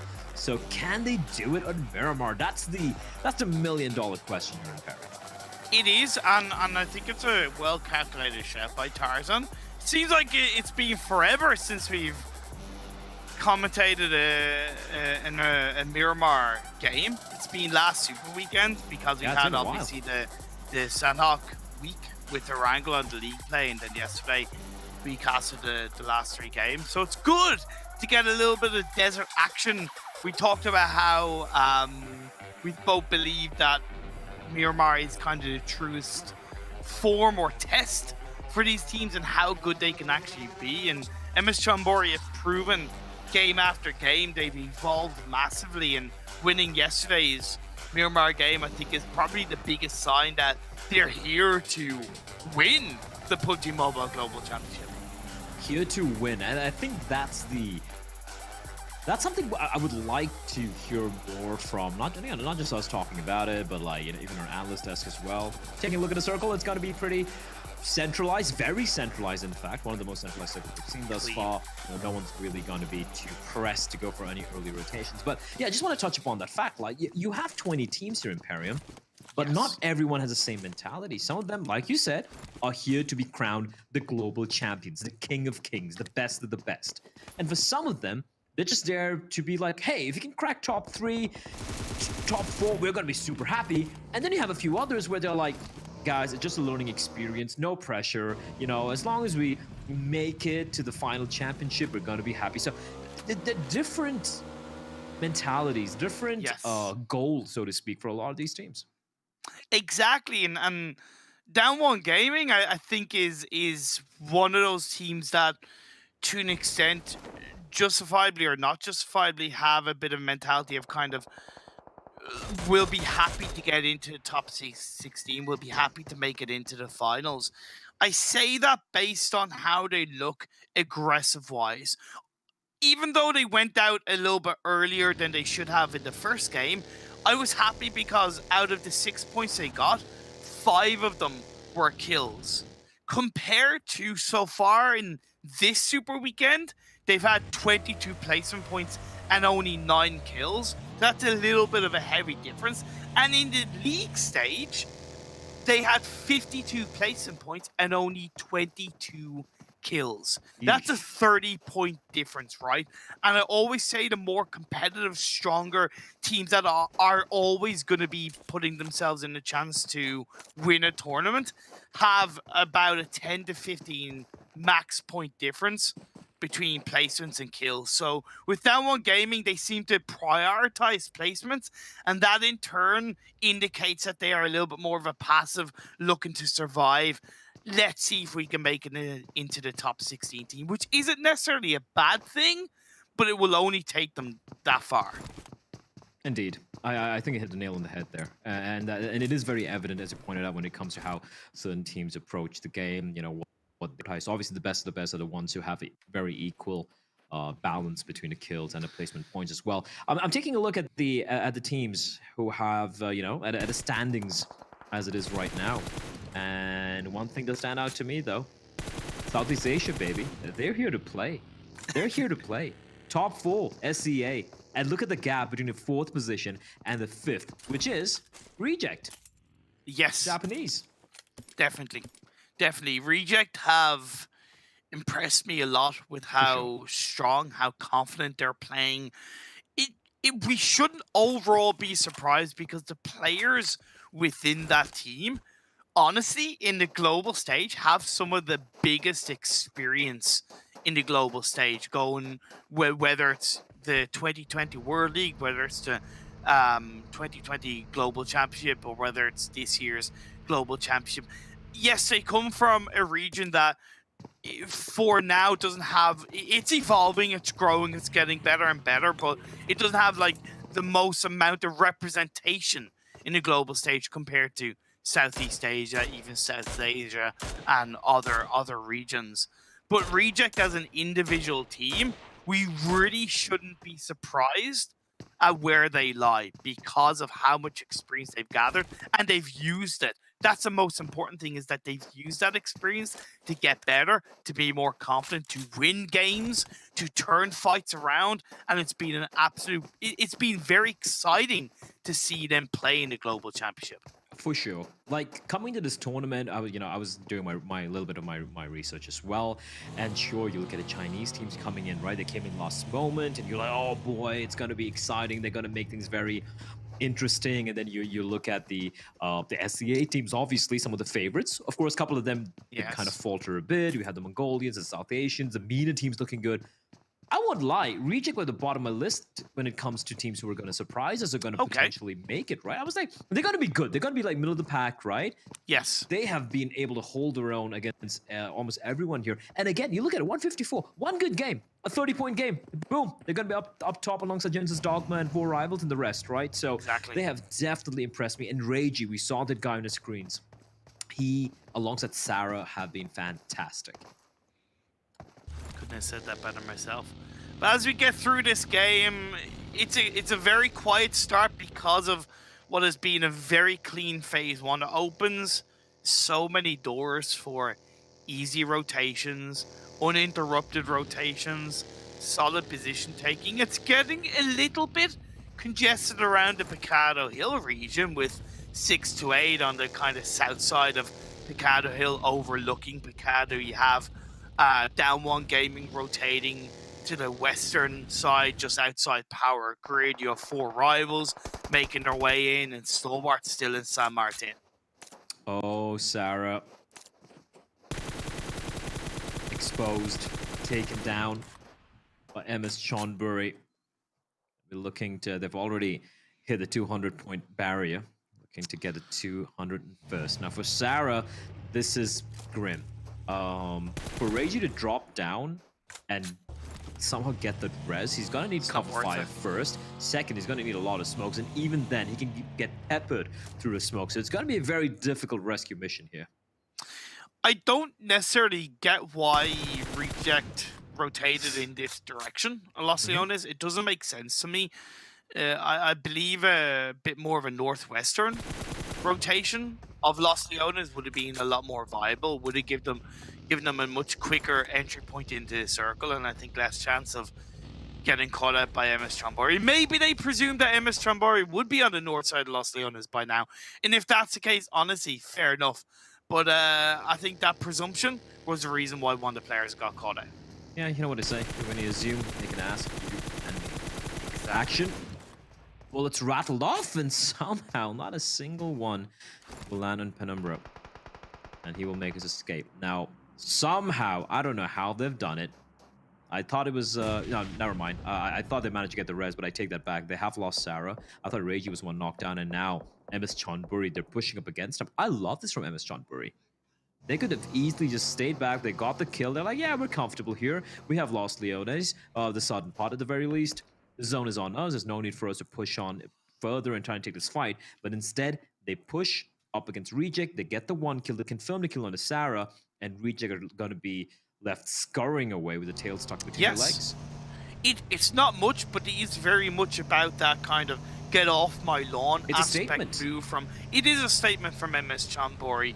Yes, they've kind of wasted, to an extent, a little bit of time, but they know what's in front of them in terms of directly outside the Los Leones. The phase 2 has shifted up north. I don't believe it will put MS Chonburi under too much pressure as they delve their way into phase 2, because by the time they get there, the likes of FaZe and Genesis Dogma, you can see they're already pushing a little bit more heavily forward towards Graveyard, the Minas Generadas region. So this is kind of very methodical movements from a lot of these teams. I like DRS and how they're playing. They do tend to stay around that kind of northwestern side of Miramar anyway, especially on these kind of circles. So it's complementing their natural rotation style. For Reject, the long migration continues. Oh, wait, look, they're taking a U-turn back. And that was where Lazy Boy was. Interesting. On-the-fly decision from Recheck. Did they see Lazy Boy evacuate the premises? And is that why they head back? I guess that's the only logical reason I see here.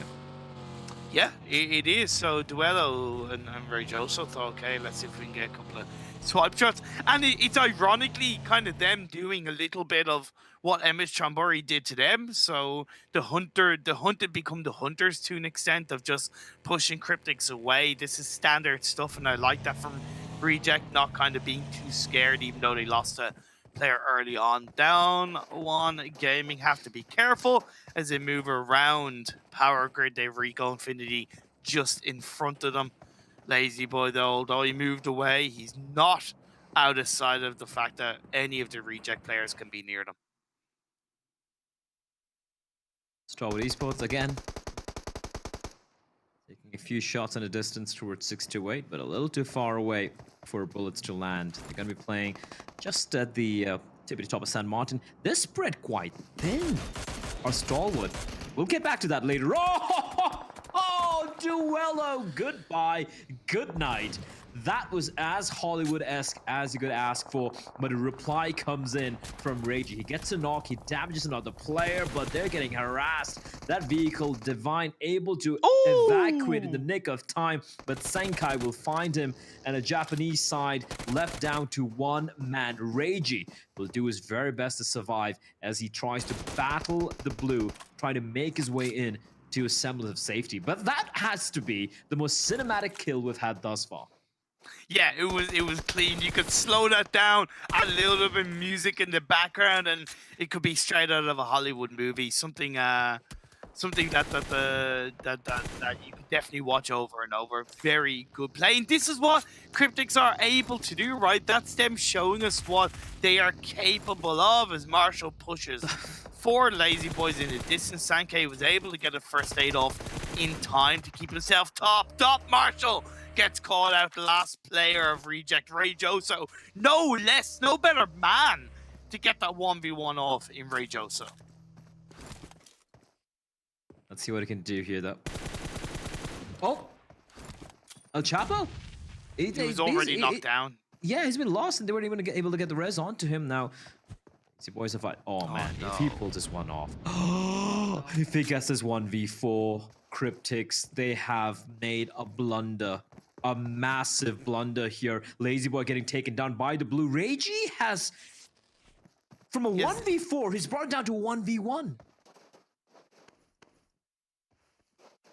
Oh my god. Look. We're not really gonna talk about it too much because I was already quite heavy on Cryptics in the first game, and I don't want to be heavy on them again. Let's talk about Phase 3 shift. Went over to the east, puts Tongja about, currently have a 2-2 split in a very good spot. I'm wondering if they're going to keep this 2-2 split. I would argue they shouldn't. BTR are also in a great spot of the graveyard compound, and we see MS Chambori and Genesis Dogma getting extremely close to each other. Reggie had run out of first aid kit, so he's going to try and loot a bit from some of the corpses littering the ground nearby. We'll get back to that later on, because corpses are what Enigma Galaxy are getting turned into.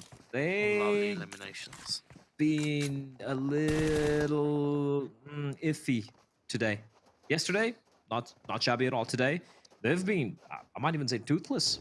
A bit of a recreation. Again, day 3 for a super weekend. They had 1 point in 5 games, Imperium. 1 point in 5 games.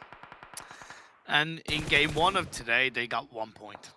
So they've already matched that. They do still have one player in this game. We'll have to see what he can do, how far away he can get from the rest of the teams around him, Team Secret and DRS. Why do they always seem to come up against each other on Miramar? I don't know what it is, but it's like they're magnets to each other in Miramar specifically. Actually, it also happens in Sanhok a bit, but especially Miramar. Yeah, I guess when you play as many games as these teams play with each other, right? It does. There are so many rotational paths you can take, especially early game. And I guess, you know, you look at the odds, you punch in the numbers. I'm sure John could come up with something here. AJ keeping the player pinned down though.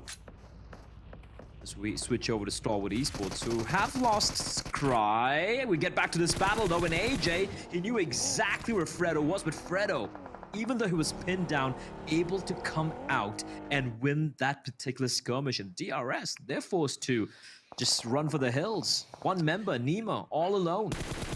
The reason why I'm kind of asking that question of why do they always seem to come up against each other is because if something is to an extent planned, i.e. you have the information, you calculate that this team might be there, and you're able to prepare to take that fight, and it's an intentional, okay, we want to get close to them. Whereas it feels like with Team Secret and DRS and Miramar, they get close to each other or they interact with each other when they don't expect to. And it's like, come on, we're how many Miramar games in? You haven't done the VOD reviews, or have you? You should know what kind of rotation lines generally each other make. And it just seems like the isolated fight is just who's better prepared in the moment. Ration is everything, and this nade could be it all. Never mind. They didn't even need the nade there.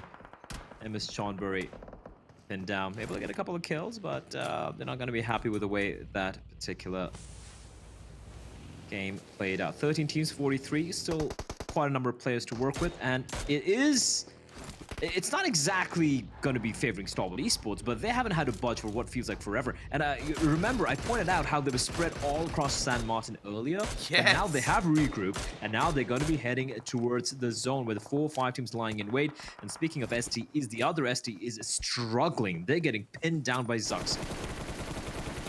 See, a knock has come out onto one of the BTR players. The smokes are being played through. Rolf, come on, you're fine. No, you're not. 33Z picks him off. Nigma go down with a 0-pointer.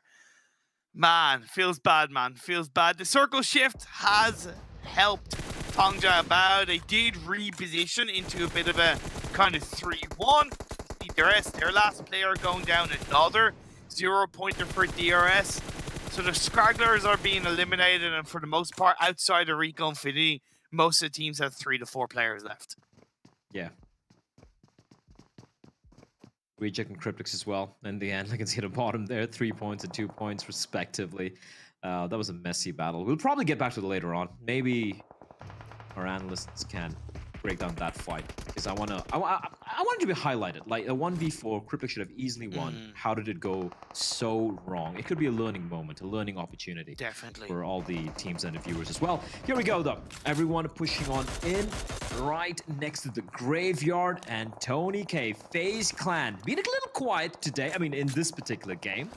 Can they recreate the magic? Will it be FaZe up once more? Although I kind of don't want it to be, because I still don't know how to do the FaZe Clan side. It's cool. The more you try to do it, the more you look like a boomer. It's so keep on just doing embrace it. Yeah, exactly. That's the thing. I'm like, because I don't want to feel like the only boomer. So if you look like a boomer, then I feel a little bit more comfortable. And that's going to be Rico Infinity going down, and FaZe Clan are able to kind of push back Stalwart in a really nice way and push them towards another Team 4 rivals. This is really good stuff from FaZe Clan. They don't need to necessarily get the kills, just manipulate that traffic. It's perfect for them. BTR. 2 men standing, 1 on the ground. Secret earned the blue, a few of them out. We'll get back to that. God. Oh, Stalwart Esports. They just showed 4 rivals for 2 seconds, and immediately they get shift deleted out of the server by Stalwart Esports. So we're right now with 4 kills, and they have the ridge. They're in a great spot. Look at this shift. Look at this shift, Imperium. Man, like that squad up was quicker than pressing Alt F4. Like that was just so clean for Stalwart. And again, they were facing pressure from FaZe Clan, so to deal with that pressure and then still be focused and coordinated as a team to take a fight against 4 rivals, it just kind of shows what kind of potential Stalwart have in this PUBG Mobile Global Championship East, as of course likes of BTR are gonna have to push it down the hilltop with a lovely nade onto Ventoris. Bombardment onto FaZe. They thought they were safe because there's no lines aside for the nades. Parabolic trajectories. I don't know if it's parabolic. I don't know. I'm just making up stuff here on the point. I should stop trying to come up It's a with cool math word. building It's a on. cool word. It sounds cool, I like parabola. But anyway, it's an arc. There we go. That I can't mess up. And fortunately for FaZe, they've got the res on Venturez. They need to still be wary of Damwon Gaming, who are trying their best to move on in. And with Team Secret now going up against Stalwart Esports, that's a great opportunity for FaZe to maybe reposition or maybe try and finish off the remaining members of Stalwart here. STE, in the meantime, 628, pinned down. And they don't need to move yet. They can hold onto this little cover they have. Yeah, because realistically, BTR aren't putting them under a massive amount of pressure for now because their two last players are quite heavily split. Run, rabbit, run, rabbit, run, run, run. How is he alive? How is he alive? Staying alive. Just sucks he couldn't get those shots off, unfortunately, with the Mini 14. Well, all right. Luxy, in the meantime, will have finished off. Nothing Zuxi can do to help them out. 628. For the time being, they're just going to be dodging these bullets. No one nearby in the immediate vicinity who can lob in a few nades as well. So 628 can just bide their time. Wait for everyone else to knock each other out. But I like this. They're already on the move. Now that they know that Damwon Gaming or nearby has been eliminated, they know there's no one who's going to be a problem from the lower side of where they're from. By the way, there's a big fight happening up on the south edge of the circle. It was initially between Genesis Dogma and Tong Jia Bao, in which Genesis Dogma came out on top. Zuxi, the last player from BTR, came in to try and third party this. He couldn't do it directly at the time, but he's trying to third party. It doesn't work out. Genesis Dogma stay alive. Oh, what a valid attempt though. Action pushing up, using the skirmish to push on in and finish off Team Secret, but Top's left alone. And I gotta say his days are numbered. He can't go for the res right now. And he will be finished off very quickly. It puts 6 feet under this Team Secret. They're looking pretty solid right now. All 4 alive, 6 kills to their name. The circle has kind of screwed them though. Kind of, but I would argue not, because once they can make it across the road with the vehicles, they can hit the side of that warehouse and flank around. I think they can, but honestly, they should wait until like the last second to do it, because you want the likes of 628, Genesis Dogma to distract FaZe. You want them to be kind of prioritized on the other teams up north before you move across the road. And of course, you want Genesis Dogma and 628 to be prioritized on FaZe and each other instead of Team Secret. So timing is going to be everything for Team Secret if they're going to make it into the circle. I'm just looking at H-Sir from Tang Jiabao, and he's centrally located. He is all alone.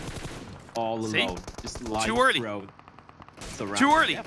Team Secret push into the side. Too early. Genesis Dogma can focus on them. That's why I said timing is so important at this stage of the game. And they're going to use this opportunity. Boom's still going to stick around. Oh, he spots the knee. He spots the knee. Jumper's probably wondering where he's getting shot from. One bullet, just a scratch is all he needs to get the knock. And shots now going to be arriving. Team Secret, yeah. This rotation has been absolutely brutal, but the smoke getting deployed is going to help them out, and now Booms has to rotate, and Genesis Dogma, a 3-man squad going up against the entirety of 628. And boom! Gets a knock on the jumper once again. Running, gunning, running, gunning. That's the way Genesis Dogma play this game. Of course, handed to them by Team Secret in their initially poor rotation, but Fredo, who stays alive, is able to get the knock on the Booms. That's fine for Genesis Dogma because they've done the most important part. Get into the circle. Although, while doing so, did Venturez just steal that kill? Oh, did he? You know, he did. Venturez just stole the kill from FaZe, Nice. and Fredo's gonna be like, wait, how? How did he Oh, get no! that goal? Oh, H-Sir, he's got a strike now, and they had no clue what H-Sir was, and now they know, and they will quickly finish him off. Tang Jiabao, 0 kills, but they do ensure they get a top 5 placing. Top 16, no more. Oh my lord! And by the way, I've flanked on Team Secret and the poor early rotation, but they still stayed alive as a 3-person team. That deserves a lot of props. You know who deserves a lot of prop? Daybot. Oh! He's so just mowing good. everyone down, but the kills are getting stolen away by FaZe Clan. But Daybot, incredible work from him. And for a 6-8, yeah, a little unfortunate. Tony! Insert, and Tony K, balls of steel, runs out in the open. FaZe Clan, back to back. I dare not say it, Imperium, but it is looking very likely as Tony K, his reign of terror, it continues.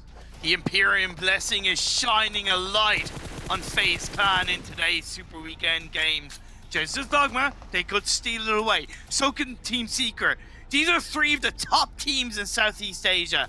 Team Seeker rocked it up on Malaysia, Singapore. They rocked it up in the Southeast Asia Championship, but so did FaZe Clan. Let's not forget what Genesis Dogma can do. ISIL still alive. Still very much alive. You can never count them out. Team Secret, 7 kills. The rotation, considering how dangerous it looked, the fact that all three are alive, like you said, fantastic job. The nade. Oh, so lucky. Tony K, the right direction there. And FaZe, they're now a 4-man squad again. But as you pointed out, Genesis Dogma, those 2 players from afar, they could take pot shots at both these teams. So FaZe, despite having the man advantage over everyone, they are in a bit of a pickle. Unless Team Secret does them a huge favor and eliminates Genesis Dogma. That's probably the best FaZe can ask for, and with the way the circle is moving in, Tony K opens the door with a knock on the Fredo, and followed by Daybot. This is brutal. The nade a little bit too deep, but this is the opportunity FaZe were looking for, and Tony K, run and gun, the Dance Macabre, and Team Secret will be eliminated. Genesis Dogma helping them out, and FaZe Clan, they get it back-to-back FaZe ups, baby. Who would have thunk it, Imperium? They didn't even make it to the first Super Weekend, and FaZe are delivering today. I thunk it. I thought it, and man, it feels so good. Nah, like, look, it's obvious why they're so strong, and this kind of performance speaks for itself. It was a harder game, despite, once again, the circles favoring to them extent. We did see them be put under quite a decent bit more pressure, whether it's Stalwart initially with a couple of nades, whether it's then even pushing in onto that compound to those warehouses, pushing out then onto those kind of water towers. It was quite difficult, but that kind of movement that Tony K specifically pulled out, the kind of use of the balls of steel, it's what makes FaZe Clan so dangerous as a team. And credit to MR5, I'm 95% sure he's IGLing the team, and it seems like the combination of players, and it's absolutely no disrespect to Core Pi, but it really seems like this combination of players, Beer 11, Ventores, MR5 and Tony K, really have it all settled down. The fluidity, the communication, the synergy, it's working very well. It is, and yeah, we saw, I think we saw both some of the best and the worst. Right? We saw that early fight with Cryptics. Probably gonna have the desk break that particular one down, but then to cleanse your palate after that, you have what was FaZe playing to perfection. You can't take away the other teams as well. Straw, but I think did a great job holding on. And Tang Jiabao, man, feel bad. I do feel bad, but then again, I also don't, because really they need to learn when to get together, how to really kind of play this game in a stronger way, and they stay too split for too long, and that's what saw them put down to that one player hiding in the back of the truck. Well, we do, of course, have the desk to break this one down. This was fantastic. Jason, I finally got it right. FaZe up, baby. Let's go. Well, I think you just kind of jinxed FaZe Clan now. I think they were going to continue to win the entire day until you finally figured out how to do the hand symbol correctly. Now that you've done it, well, they at least got themselves 2 chicken dinners. Let's see if they can continue to do so throughout today. MaxBed, you did point something out, though, about their victory. And you went back through the numbers and checked it. What was so unique about it? What about the numbers? Did I do stuff about or their rotation? No. What? Tarzan, do you want to tell us what Max figured out? Should I just take it away from him? Yes. Yeah, go ahead. So FaZe Clan is the first team to have a back-to-back chicken dinner on the same day. So that is huge given for a team that's just had the first Super Weekend. Let's go. Max. You said numbers. I thought I was something else. I said you went back through the numbers. I did. Oh, but it was. But I was going through the matches. But yeah, yes, it is technically the first back-to-back win in a singular day from a team, and it's FaZe able to get it. And they had such a good play from the very start until the very end. They played Picardo, opens up a world of opportunities in terms of where you want to rotate, how you want to rotate. You go from good high ground position to good high ground position to just maximize the information input, and then they just get the best position in the entire end game circle. But I can't stop feeling here, Jason, that Tong Jiabao had H-Sir there super early. This should have been at least a top 3 win for Tong Jiabao, but they just, once again, they're just too hesitant and they just can't get to that late game stage, unfortunately. Well, I mean, one player did, H-Sir, as we mentioned. He got to the late stage, but not necessarily the way that he wanted to. And eventually was found out, but you can see top the MVP, 912 damage. Only one elimination, though, but was able to put out some really good damage overall. And I mean, as we did see for Stalwart, they finished at 6 overall points, only getting 8. Actually, they finished 6, but they got 8 points in the end. So not a ton of points, but they did better than the likes of Nigma, who was on 0, but Genesis Dogma, 21. 1 point behind FaZe Clan. We got to give credit to them, obviously, with the stand-up performance they had yesterday. I think being the 2nd place team in points. Yeah. No, 3rd place team in points from the day. Yeah. Daybot also, before today, actually, was the top fragger paired with Nuzi at 33 eliminations apiece. Wow. And so they are definitely climbing up heavily, and they're able to get themselves in 3rd right now with 85. But man, FaZe was 87. I mean, it's such a small gap between those top 3 teams, but that back-to-back win is making it just so easy for FaZe to claim that 1st position right now. They'll just... They're a scary team. This is the FaZe that I expected to see at the very start of this PMGC, and they're finally on track to qualify into the finals if they keep playing like this. This is the FaZe that I think everyone wanted to see. Yeah, I'm doing the quick maths now. That sounds like 49 points in 2 games. Am I tripping? I feel like that's the case. That is insane jump. We talk about ability to take big games. They are really showing that, and the macro was on point as well. Wait, but that's 49 points across 7 matches, though, because it includes the 5 from yesterday. Yes. Okay, I thought you were saying it was from 2, and I'm like, wait, that doesn't seem right. But, No. they've been able to really step up and do such a phenomenal job. I mean, as we look down the rest of the leaderboard, though, I mean, TJB at 12. Again, they're the team kind of on the cusp of potentially being knockout. Them and Cryptus actually in particular. As you can see, it's only a 5-point difference between the 2 teams, and FaZe Clan are gunning for them. FaZe Clan are quickly close in on this one. And I would say at the rate they're going, they're easily going to surpass one of these teams by the end of the day. And they should be able to get themselves into top 16. Yeah. Every time one of those teams that you said that are going to be serving as that limit, as that moving goalpost, have a bad game, it opens up a lot of opportunities for your BTRs, for your Damwon Gamings, and especially for FaZe that are definitely showing up for these games today. It's a tricky one, but unfortunately, if you're not able to hold on to those positions and to get some consistent results every game, I mean, that you're just giving a chance to the team to catch up and push you out of the top 16. So, I mean, FaZe already going to make that happen by seeing how well they've been performing. It's a stressful position, but you got to hold on, unfortunately. And the teams at the bottom, unfortunately, have not been known as the most consistent teams. I mean, especially in the Galaxy, have been a little bit up and down, a little bit spooky, right? And not having the best day today, so you got to make sure you just get at least some decent points every game, even if you don't make it to the late stage. Well, at least for FaZe Clan, they are being rewarded for their hard work, as they're sitting 1st overall within the Super Weekend now. And speaking of rewards, you guys at home, if you guys are working hard, watching all the shows here within YouTube or within the Esports Center, we have the treasure box for you. You can use the points that you're accumulating this entire time to actually unlock a permanent item for yourselves. And there's going to be 2 more boxes throughout PMGC as well. And don't forget, we also have the Grand Finals coming up in January. I'm not sure exactly what will be given away then, but you can be sure there's going to be a lot of goodies for you guys all to claim. But as you can see here now, guys, Erangel coming up yet again. FaZe Clan, can they do it 3 times in a row? We've heard about the 2-time. Can they be the 3-time now? Ooh. We're going to have to need a little bit of a UG gank experience from World League last year. We'll see if they can bring it back. But I mean, how they've been playing so far, I mean, it's possible. So it would be great. They'll make history by doing so. All right. Well, ladies and gentlemen, we're going to head to a break. When we come back, we're going to head back on over to Erangel for another time. It's a 1v3 Nova. He's lying his way. He's going to line it up, but he gets spotted out, and it is going to be the chicken dinner going the way of TJB somehow.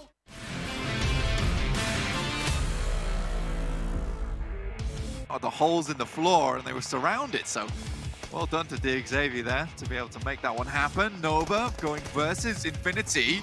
Actually, oh my goodness me! Hang on a minute. It's a 1v3! 1v3 Nova. My goodness me, Infinity, you've got to be happy with that one. A Lone Ranger out in the fields doing work for the Infinities as they stay alive. Nova get curtailed. Dealt with as Pika strikes finally. Moving forward, but around the side, Logan looks to rain in, but no, he goes down. And now it's just Mela looking for a 1 versus 2 here against Deadeye's guys as they push in. Goes low, but gets the knock. Goes around the edge, looks for the spray, but goes low. The weapon swap is good and is able to find the kills. It's Deadeye's guys going down. As Reject, they're just trying to push everyone, and I'm too sure about this, but they're fine! From the sidelines, alongside Sarrel, they're gonna find 1, 2, 3. Good night, Deadeye's guys. Money for themselves in the long run. AJ and Renee, they're looking for that second place for sure, and then try to work with it from there. Lift takes massive amounts of damage, but it's Jumper with the double. Sends this into a 2v2 now. DRS immediately, they scatter, looking for better positions. They go wide. Important that Jimmy is there. I mean, they get a team wipe, so they don't know there's anyone else in this building. They think it's finished, they think it's done. And already Jimmy finds one. There's another up top side. Looks for the other, and he will clean it up. Jimmy! That's to seal the deal. The nade could be good here. Pop standing between him and the chicken dinner. Maybe look to reposition for the fight, but the nade dunks down, and it is Love to stand tall. The man, the myth, the legend. Sneaking in from the side. He can hear him, he knows where he is, and Manhunt just seems to be tunnel vision on the fact that he's across this little mound, has no clue, he's to his left, and it is Oh my God! He's lying his weight, he's gonna line it up, but he gets spotted out, and it is gonna be the chicken dinner going the way of TJB somehow!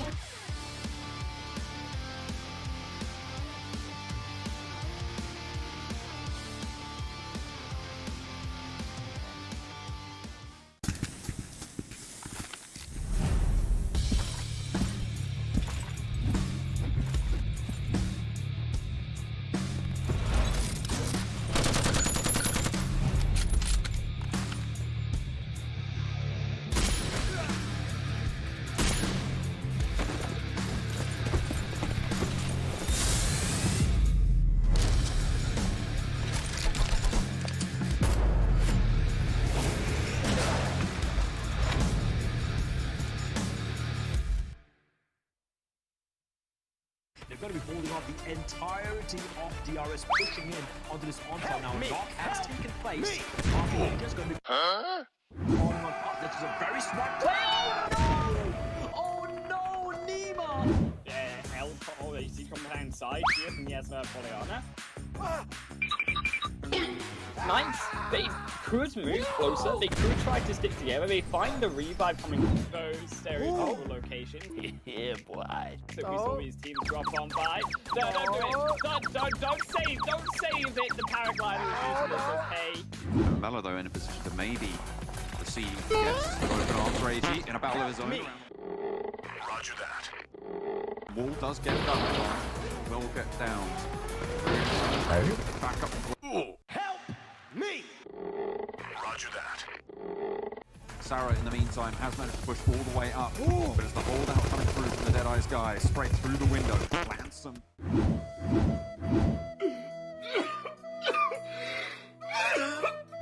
Just starting to make their way outside of Pachinki, which I would argue is a little bit too late. A couple of teams were up the likes of Helicopter! Extended more, and I'm sure others will join in on the mix. If there's ever a time to say, helicopter, helicopter! It was at this moment that Nathan knew. He up. No!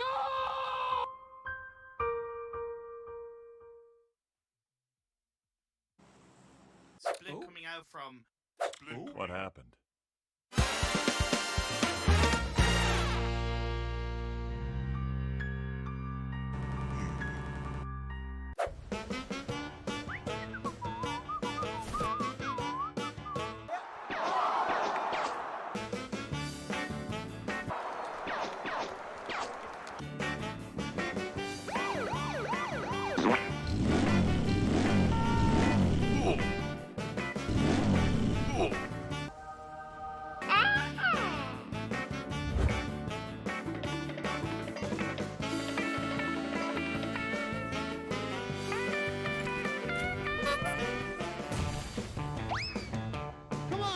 Come on! Huh? Oh no, what the hell?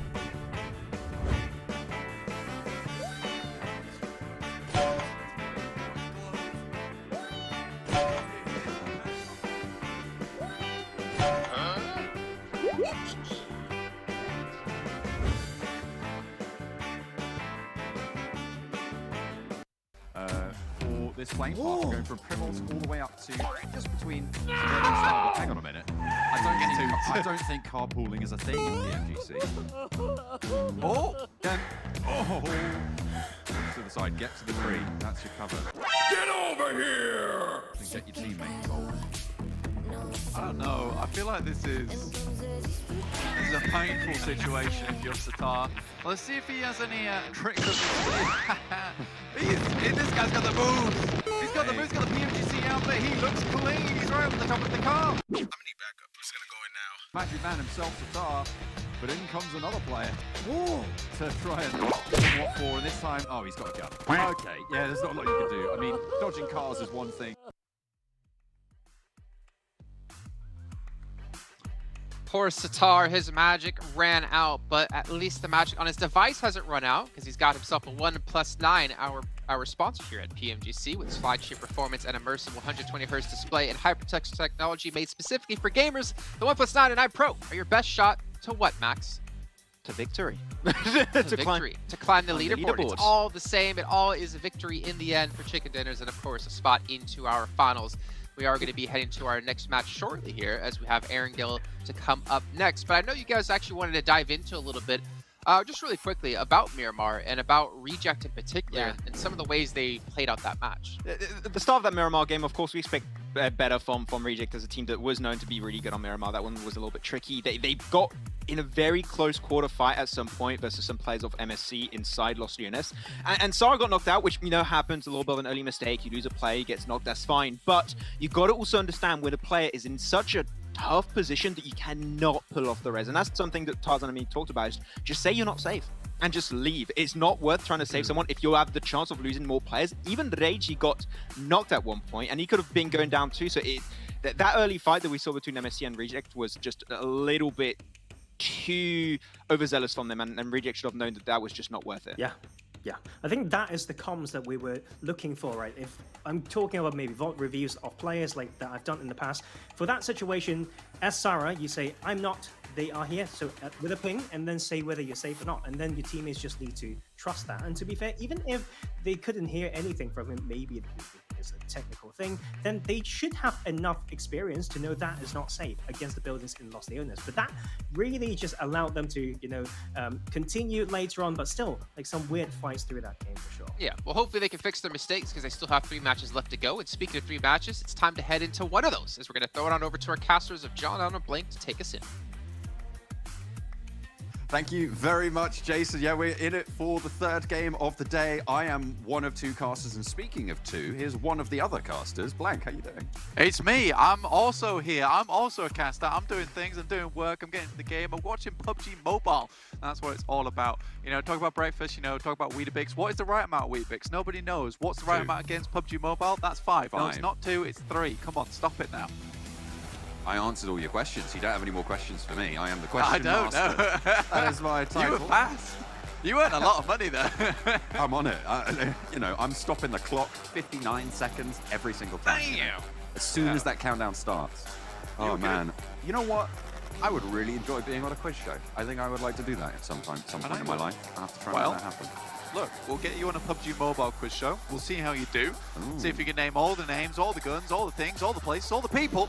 And if you can do that, you will win yourself 1 pat on the back. Let's see how we do in this game as we're heading to it. And who deserves a pat on the back other than FaZe Clan? Damn! FaZe up, looking really, really good at the moment. Back to back. And look, Imperium says it's his team. Imperium says he was the only one who believes. But right, okay? We all knew how good FaZe Clan was, all right, okay? It was just a case that when we took it to the dealership, we were starting that car a lot of times. It just wasn't starting, Finally, we got it to drive on over. We were all nervous at the old trading dealers, right? They start the car and like, look, if it starts, we can give you your money back. And finally, Super Weekend 2, the car starts, all right? Just because we didn't believe in it when it wasn't starting doesn't mean it's not a good team, Imperium. Come on, dude. We all believe. We're all here. We're all in it, all right? It's not your car. We all bought this together. It's a timeshare. I own 20 minutes on the hour. Goodness me. Jesus. Oh, wow. Right. Anyway, getting into the game, I'm excited. I'd love to see a turkey coming through for FaZe Clan. That would be fantastic news. It'd be really, really nice to see. But who else would I like to see? Genesis Dogma, all right? You know, I've given this team a lot of hardships in the past, right? I've said that, you know, I'm not super happy about the after party plays, but, you know, they've started to bring those drinks to the party a lot earlier. They're coming on time. They're not disturbing everyone after hours anymore. They're looking good, and they're taking some good fights. And I'm happy with this team, and I think it's high time that we saw a Genesis Dogma chicken dinner. But we will see how that turns out. We get a very central little circle here, John. Any predictions so far? Give me a prediction. Give me a prediction. The dreaded center of the river circle. Let's go for it. I mean, I don't like it. I despise it. I think the players don't like it either, but I think it's going to no. Well, I'd rather it didn't. I really enjoy the circle. I would really rather it didn't. So maybe I'm hoping for a Yasnaya Fields finish. I enjoy those more. As much as the players also hate those. Yeah, I actually, to be fair, you know, I'll agree with you, man. I do like the Yasnaya Fields finish. I think it's a great finish, particularly because there are, to be fair, with the circle, with the river finishes, there's not very clear win conditions. With Yasnaya Fields, at least there is some clear win conditions in case of taking up a singular compound on the western side of the field, holding that one down. Look at this, Infinity, they're already across. I like this change, John. Do you know I like this change? Because they've been gate kept here so many times. With the circle going north, they realize, you know, we don't have a lot of time to be messing around here. Someone's going to come along and try and gatekeep us. Let's get across now. This is really good from the Infinity. Happy to see it. Proud of them. The question is, are people going to guard on that eastern bridge? Because we know that, well, 628 probably not going to be pushing in to guard this time around. You know, reject a little bit closer and probably in the way. Although both guards are in the next circle, so there still is very much potential there. And Stalwart, I feel like they had good time on that eastern side, right? Last time when they had that conflict. Yeah, absolutely. I think for the Infinity, getting on Sosnovka nice and early, getting looted up, getting back out again, that is the play here. And right now, you know, they're quickly in. They've got all the vehicles they need from the North Island, which is a smart move, by the way. But yeah, for Stalwart, some issues have occurred for them. Not as many recently, but still, that is a problem for them getting across that bridge. And a lot of times they will lose one member. We know this is an insane team when it comes to team fighting. But at the end of the day, right, when you're going 4v3, it's not easy. It is not easy. Even if you are one of the best in the lobby, managing that fourth player when you only have 3 is very difficult. You know, you only have 6 pairs of eyes. Oh, bloody hell. 3 pairs of eyes. 6 eyes total. So it's quite difficult in those situations to keep an eye on absolutely everyone, unless you can, you know, be like a reptile and have one eye looking one way and one eye looking the other. But I don't think that is Stalwart. Well, they're playing as spiders, you know, and they've got 8 eyes, or at least 8 eyes. You know, oh, I can't do that math.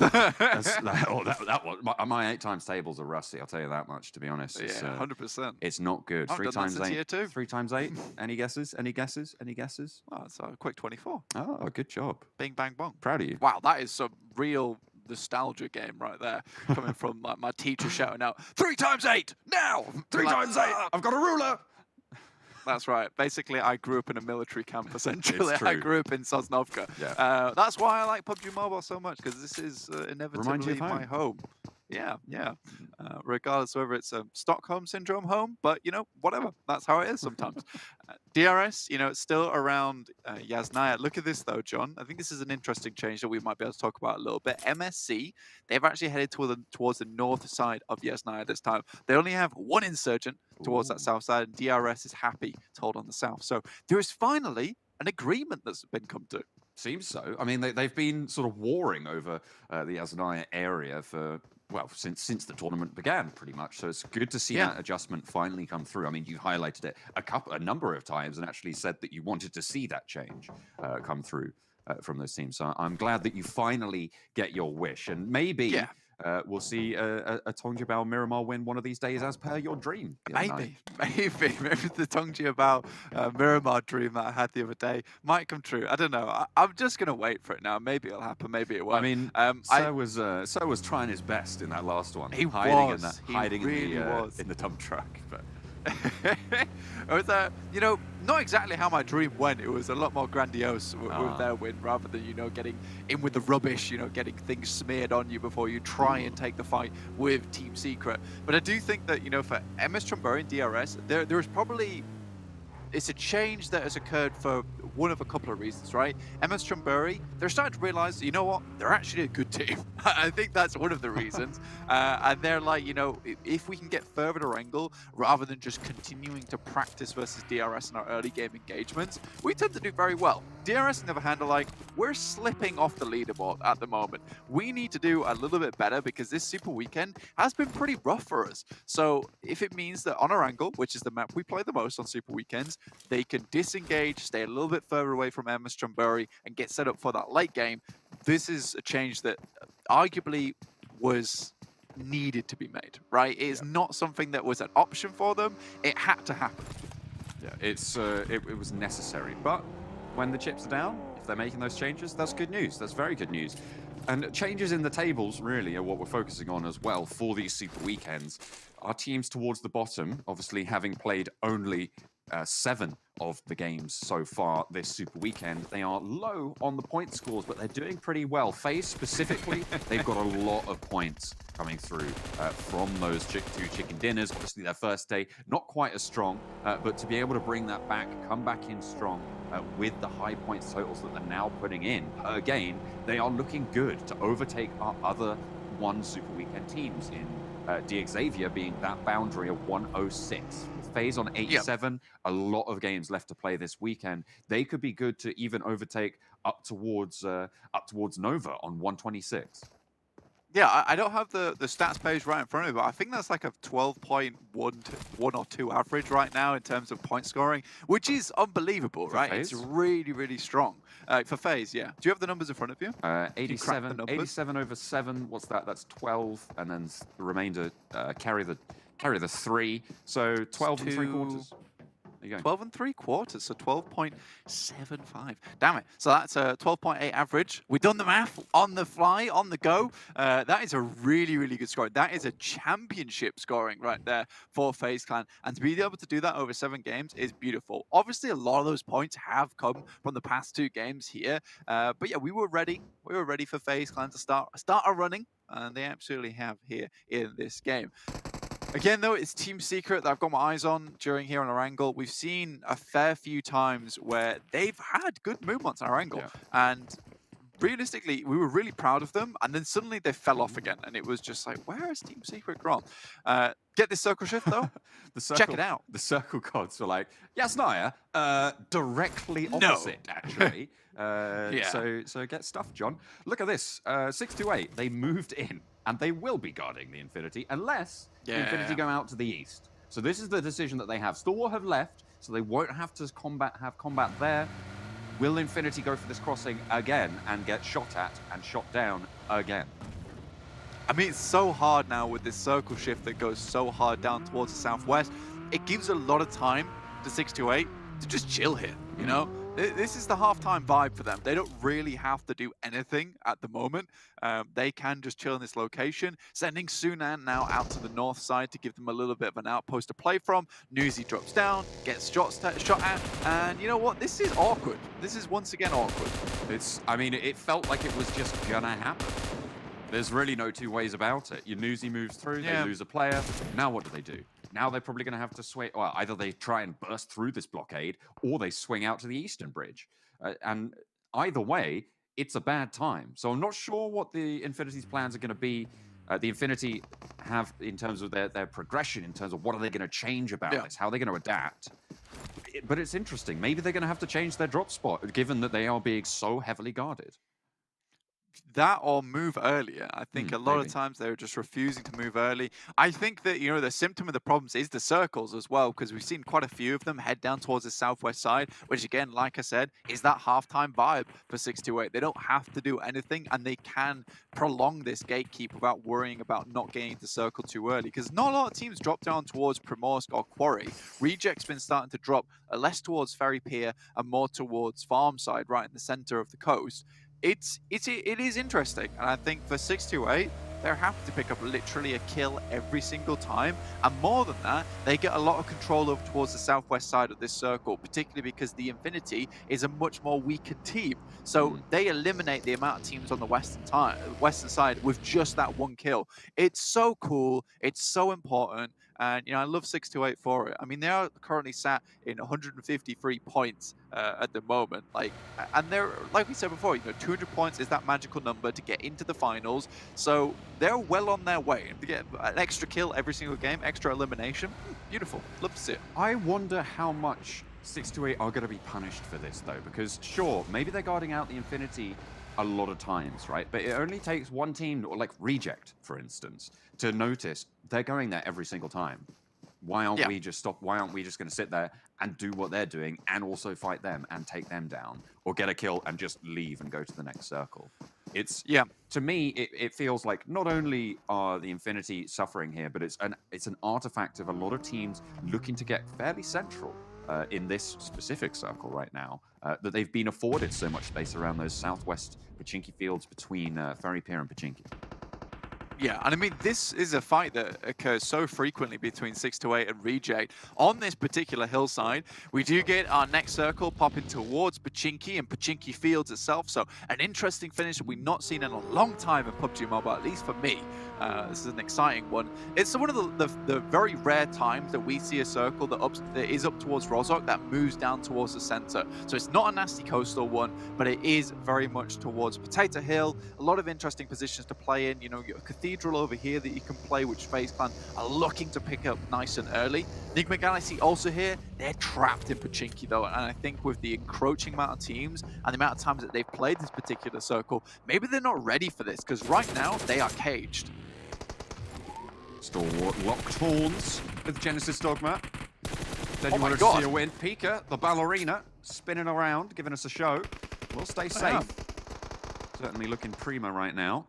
Scribe sends for the hills back to the rest of the team. Says, "Oh well, nice moves, Pika, but I am busy." Well, nice moves, Pika, but I also have wheels and you don't, so I can actually get out of this one. I like that from Pika, though. Like, both the back wheels spun out, and he immediately set himself like rolling backwards in a reverse maneuver. So very cool stuff from Pika there. 628, they take a knock. He's just spinning Yeah, around. pretty much. Jesus Christ, it's Jason Pika. That was some cool stuff. He's learned about all the languages in the world. He knows several forms of martial arts, and in this form, he knows all the ways to play around this type of circle in PUBG Mobile. Seems to have worked out. They all stay alive. Back to the full regroup coming through. We'll continue on in this game. Only two teams have lost a player, 628 and the Infinity, have both taken casualties, both of whom were on that southwestern bridge. Not too sure who picked up the kill on 628, actually. I wasn't tracking that one, but Tong Jiabao might just be able to up those numbers. If Bamboo can get a good nade off, that's a little bit wide, has to move back across this hillside. DRS wresting control of the eastern end of Potato Hill. Bamboo now down behind this car, low HP as well. They'll know about it, but that's a one. Is it two? Not quite. AJ, though, running back down to the rest of the team, back to safety, and Bamboo nails it with the nade. Yeah, I mean, for Bamboo, that was decent stuff there for him. I mean, he kind of whiffed a few of the first ones though, John, which I wasn't too happy about. And I think that DRS versus Tong Jiabao, realistically, that should be a DRS win there. So this is not good for DRS. Their form is looking lacking. Their posture is bad, and they could take some tips from Pika. Certainly could need a little bit more of that upright stance there. DRS in a fight. Gyalzen does go down on the 1 versus 2. Lons able to knock the cap. AJ looks to get in the vehicle and get away from this one. Swings around a swift 180. Tries to get out of dodge, but it's shut down again as Bamboo shoots on up. I do wonder whether this change is something that's occurred because Team Secret is no longer playing with them anymore. I mean, they used to play marbles up towards the northeast side all the time, but now Team Secret, they're heading off towards the western side of the map from now on. They're no longer heading on that eastern side to inevitably clash with DRS, which is a constant problem for them. And now DRS, they're lonely. They don't have their good old buddies in Team Secret to play alongside anymore, and I think they're feeling lost because of it. Maybe they just really like the letter T. They just need everyone's team tags to start with T that they fight. That's just how it is, sometimes. Yeah, possibly. I think there's only 2 teams in the lobby with the team tags starting with T. I have to double check that one, but I'm pretty sure I'm right. I think you're right. Pretty sure I'm right. In come Reject to the Bigatron position on the east end of Pachinki Fields. Divine goes down and another player as well. Duello falls for reject, and so the crash not going well pretty categorically right now. Blank, they're going to need to pick up the pieces as they try and push in. Ryzen up the stairs. They want to try and take control of the building, but Ryzen going to remain the ghoul in the attic, banging those pipes. I hate it when the ghoul in the attic bangs those pipes, honestly, but beat Ryzen. Hopefully, those are war pipes that he is banging at the moment. Gets a nice nade, though. I think that was onto his own teammate from Regioso, which is very unfortunate. Okay, Ryzen still on the top floor there. Reject looking for the res as Ragey does get flushed out. Sarah and Duello's alive and up and on slivers of HP apiece. Duello, I think he's in the vehicle there. I'm not entirely sure. Might have tried to sneak away, but Infinity have eyes on. They've clapped the bead and trying to spot out some kills, suppress Ryzen as well in this position. They have a lot of sight lines to be getting on with. And in comes, well, no, Genesis Dog, we're not sailing in just yet. They're a little bit over the hill. Sarah looks to heal. Duello still in that vehicle, staying alive. Yuhai pushes out. Sarah goes down. 1 versus 3. They're looking for that final kill as Duello strikes. Yuhai does fall down in that fight. And Ryzen going to be traded off. Infinity are chiming into the fight. Duello, last player standing for reject and finds one. Ryzen's down. Luxy in close quarters combat. It's basically a 1 versus 1. His twin nowhere nearby. Luxy not quite able to give the backup here, and Zuxi back up to the top floor. Oh my god, Duello somehow brings Reject back into the fight. You know, they've got some real comeback kid potential here. He does have one player beneath him that's still alive, but it's going to be very doubtful that he's going to be able to actually get towards Sarah there, particularly with Infinity having eyes on this fight. They've been surrounded by Enigma Galaxy though, so they will have to fight that one not going their way. Infinity's in a little bit of a tricky scenario. And look at 628 coming in. It's very, very difficult here. You can see in the picture-in-picture on the northeast side, Rico Infinity team and Tong Jiabao both trying to move in, and looks like Tong Jiabao are getting the better end of the fight, but there's knocks going both ways. We'll have to see how that one pans out. A little bit of a break here on the farm compounds. Sorry, on the Pachinki field compounds. 2, 2, and 2, all split down the middle. I mean, that was very good timing for Reject. I'll put it that way. With the fact that Infinity takes a fight with Enigma Galaxy, it gives time for Reject to move across. Luxy has a nade in hand, but opts better of it. Moves on back. That smoke kind of really obscuring his vision, trying to find a position where to get that nade in. I wonder how much damage that actually did towards him, but Luxy walks away. It's back to the rest of his team, but do they know 628's off in the distance? You know, right now, I would say that Bigatron is in the worst position of it. Well, we're going to tune in with Rico Infinity team and 4 rivals who swing on around a little bit towards the roadside. Descends towards the southern shift of the circle blank because all of these teams in the north have a long way to go as Tong Jiabao get dunked on in the north. Southside, this is the place to be. It's right on the field of Pachinki as well, so it might not be the Yasnaya field finish you wanted, but it is a field finish nonetheless. I'll take it. Bigatron looking out towards 628, find a couple of kills, but is it enough to keep them in the running? No real big point score totals right now, but Enigma Galaxy are going to struggle to leave their position. 4 kills, sure, but as soon as they have to leave Pachinki, everybody's going to be looking their way, right? It's going to be very, very hard. It's what we always say about going into these settlements, Blank. Yeah, honestly, the buildings... Oh, okay, never mind. Okay, hang on a minute, Sarah. A tidal wave of players descend upon the position, and now it's just Duello. There's no way, really, he's going to be getting away with this one as Damwon Gaming, 2 players down, and a nade in play. Fabian, was there a nade going in there? 2 players down. Sung looks for the res, and in come 4 rivals. Bigatron see what's going on. They just want to get the hell out of Dodge. 4 rivals. Force 628 out of this building. The longhouse is secured. The Vikings rampage down. I love that from 628. They see the mass movement of players, and they're like, no, that's your house. That's your house. Please have it. Please, sir. We will live outside. But BTR, you know, they've been having to deal with these neighbors for too long, and they're loud. They're noisy. They want to get rid of them. Oh, good. This line is so pivotal. And in comes Team Secret, Damwon Gaming. Reject. Duello is just vibing right now. He is chilled out on this top floor. Sees the Damwon Gaming going to be locked in combat with Team Secret. Damwon Gaming surrounded now. The Sharks in the water. And the Infinity are busy with Enigma Galaxy and FaZe. Over on the western side, they're not going to be too much trouble here. And it's going to be difficult to hold on out as the nades start to bombard in. Not too much damage seen, but Damwon Gaming are getting slowly eked out. Forest out the window. They want to put these nades back out the windows, but they're just not finding the damage. Do you know what my point was going to be before all this went down? Is these buildings are so important. So loads of teams are going to be coming to grab them, including Team Secret, who run in a massive rampage onto Damwon Gaming and will clean out the majority of them.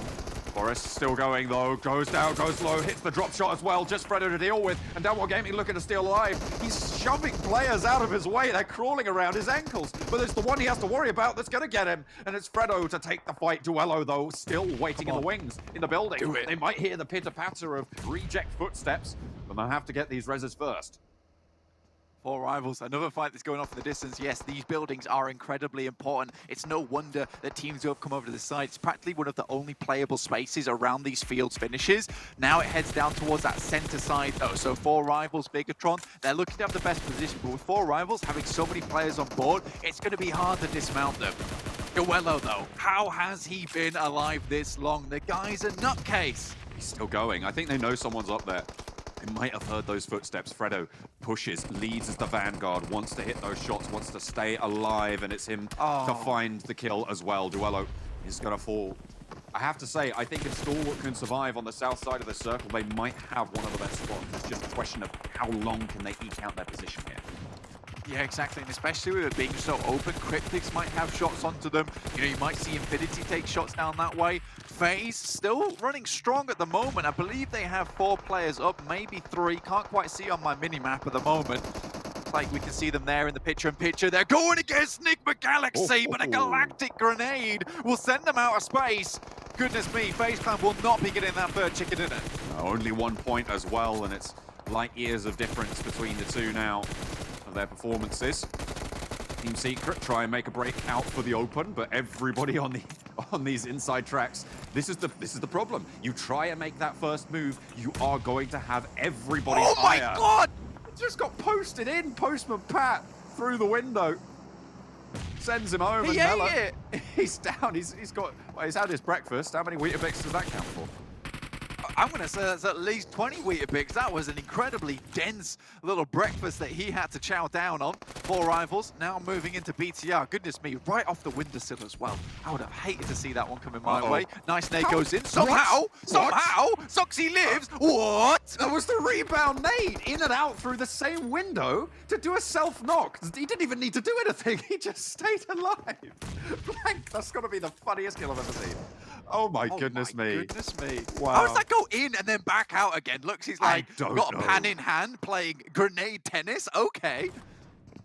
Look, something is going on with this game. There's something in the water here in the Pachinki Fields. I The know. irrigation is wild right now.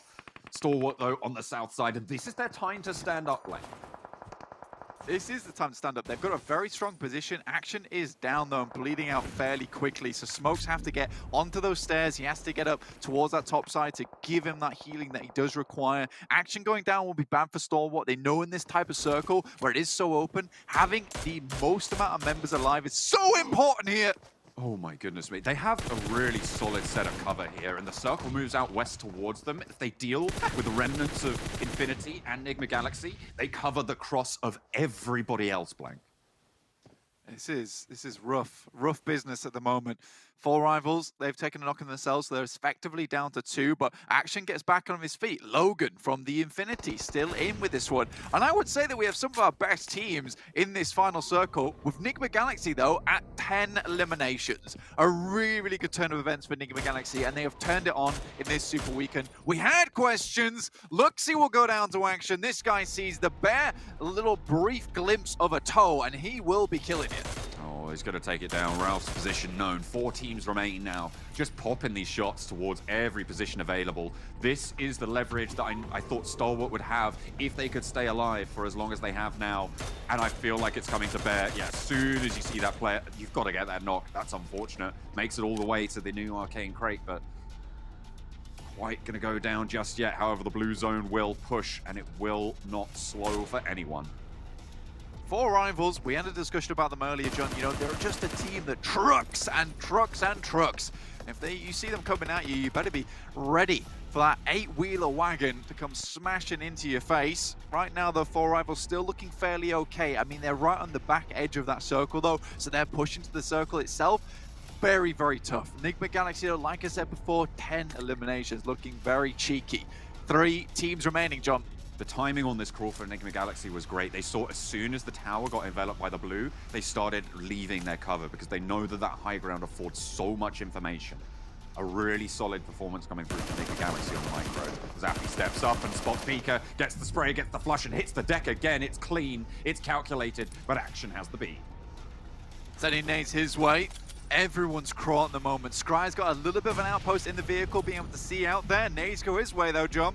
Oh, they're just being sent into that smoke. It's suppression really, but Scry's been spotted. Ralph up into the sky, and he will find Scry. Shot him down, and again, looking for that flush. Ralph doesn't take any damage, and Stalwart are losing their players in disastrous situations. They've made it this far, but Ralph's now been spotted by 4 rivals. Looking good to take control here. Action, Secret Agent Cody Banks in the field. Looking to get his teammate back up. I don't think that's what we're thinking he's about been right spotted. now, but the smokes are everywhere. Appy though, yeah, eyes on. He's clapped those beads. And again, Action. He's not taking shots, he's spotted. There's the damage. The bullets raining through, but Action shimmies out of the way. Ethereal with smoke. But he is going to get still turned going. on. How on earth has he managed that? He's going low. He's still got a sliver of HP. Blank, how is he doing this?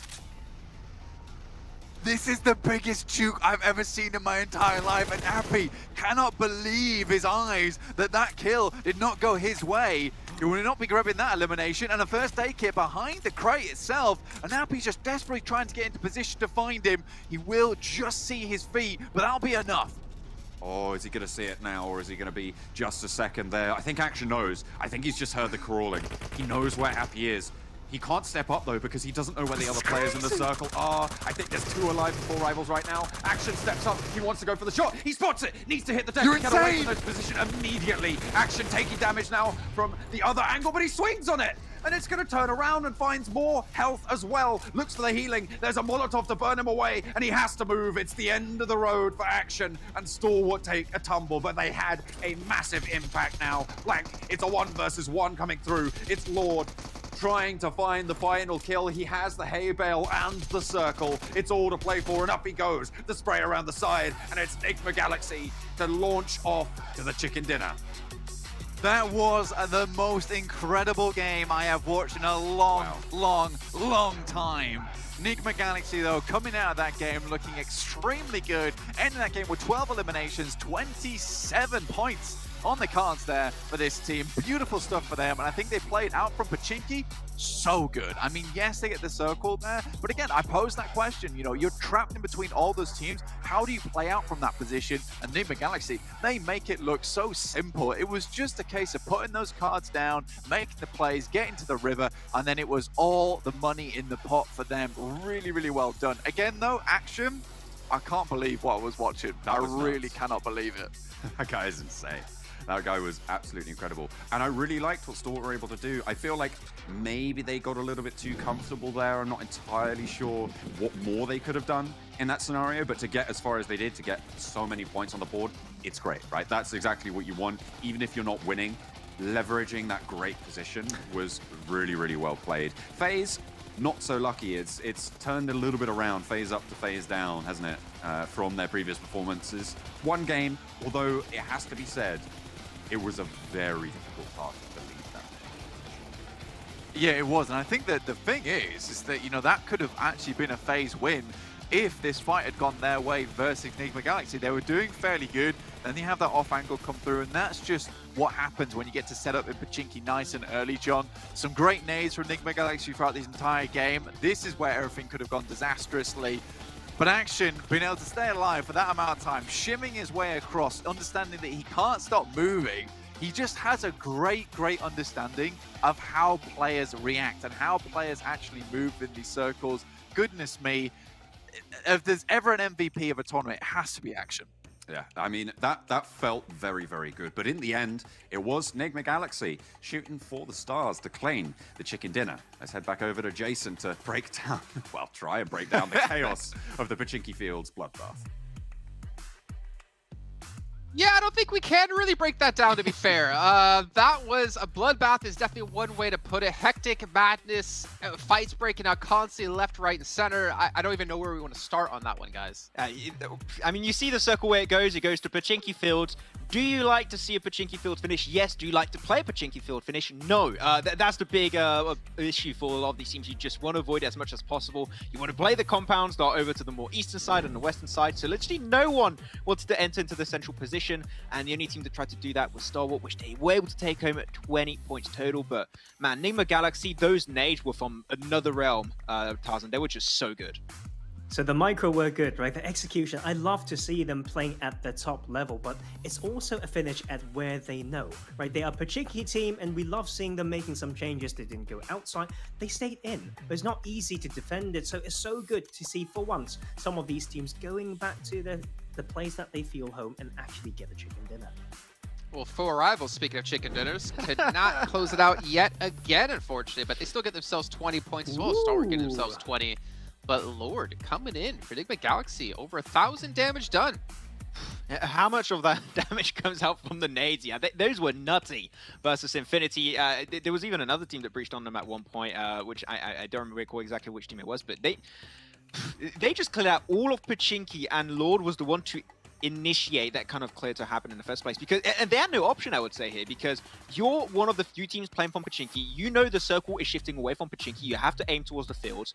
You have to push out, so you have no option. You have to just clear out all of Pachinki, clear your backs, then start putting your focus into the circle, which they did. And that's one of the hardest circles to try and get a win when you're moving out Pachinki, and yet they pulled it off. That is hyper impressive of them. Now up at 95 points on the second Super Weekend. Man, they are just...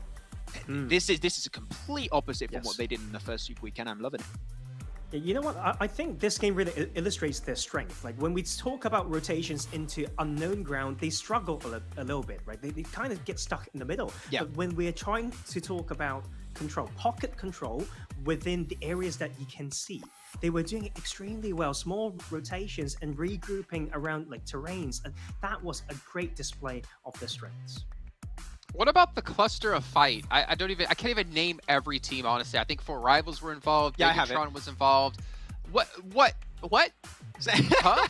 So just what? So just to say all the teams that were there. So you had 628, you had 4 rivals, you had BTR, you had also Reject, you have Team Secret, and you also had Damwon. That was how many teams were over there. It might have been easier just to name the teams who weren't there, to be honest. Oh, true. That many who were fighting it out. I mean, ridiculous, but we can see it really quickly. We'll get back to that. Our overall standings. Infinity still leading the way at 233 points with 4 rivals right behind them at 215. Again, 0 chicken dinners.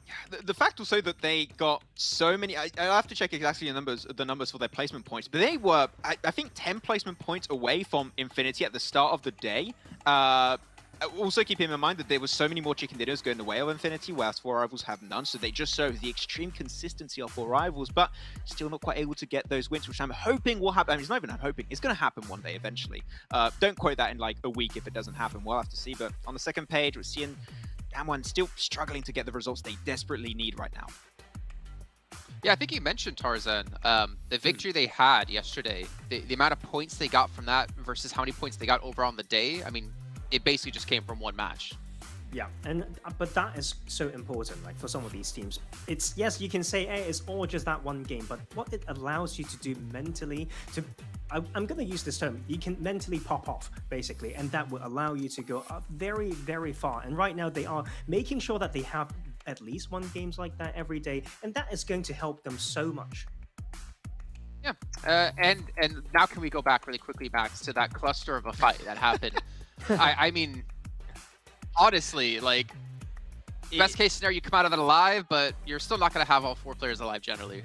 That's actually why I liked how Team Secret tried to play it. They wanted to try and avoid that entire cluster. I think they sent ice shots wide at some point to try and potentially get the better angle, because you know that the circle that shifted after that big cluster was centralized into the field. So all of the buildings from both Pachinki and also the buildings that were onto the eastern side of Pachinki here, fields, were not going to be in circles. So it was a good play to try and go into the circle, wait for the fights to happen, and just pick up the pieces here and there for a few teams to try and push on you. I think that was a good idea, but it's so hard to break down because it's down to how good your communication is, how good your individual gunplay is, and if you're the team that has the best individual gunplay, then you're going to win out of that fight, which at the end ended up being 4 Rivals, which is a very good aggressive team that's not scared to take those fights at any point in time, which I think is great, but you're going to lose a lot of members, right, from being in those type of positions, and it makes it super hard to take the win. I think it was down to a 1v1, v2 at the end, which got really tricky, but yeah, circles like this, not fun to play, but great to watch.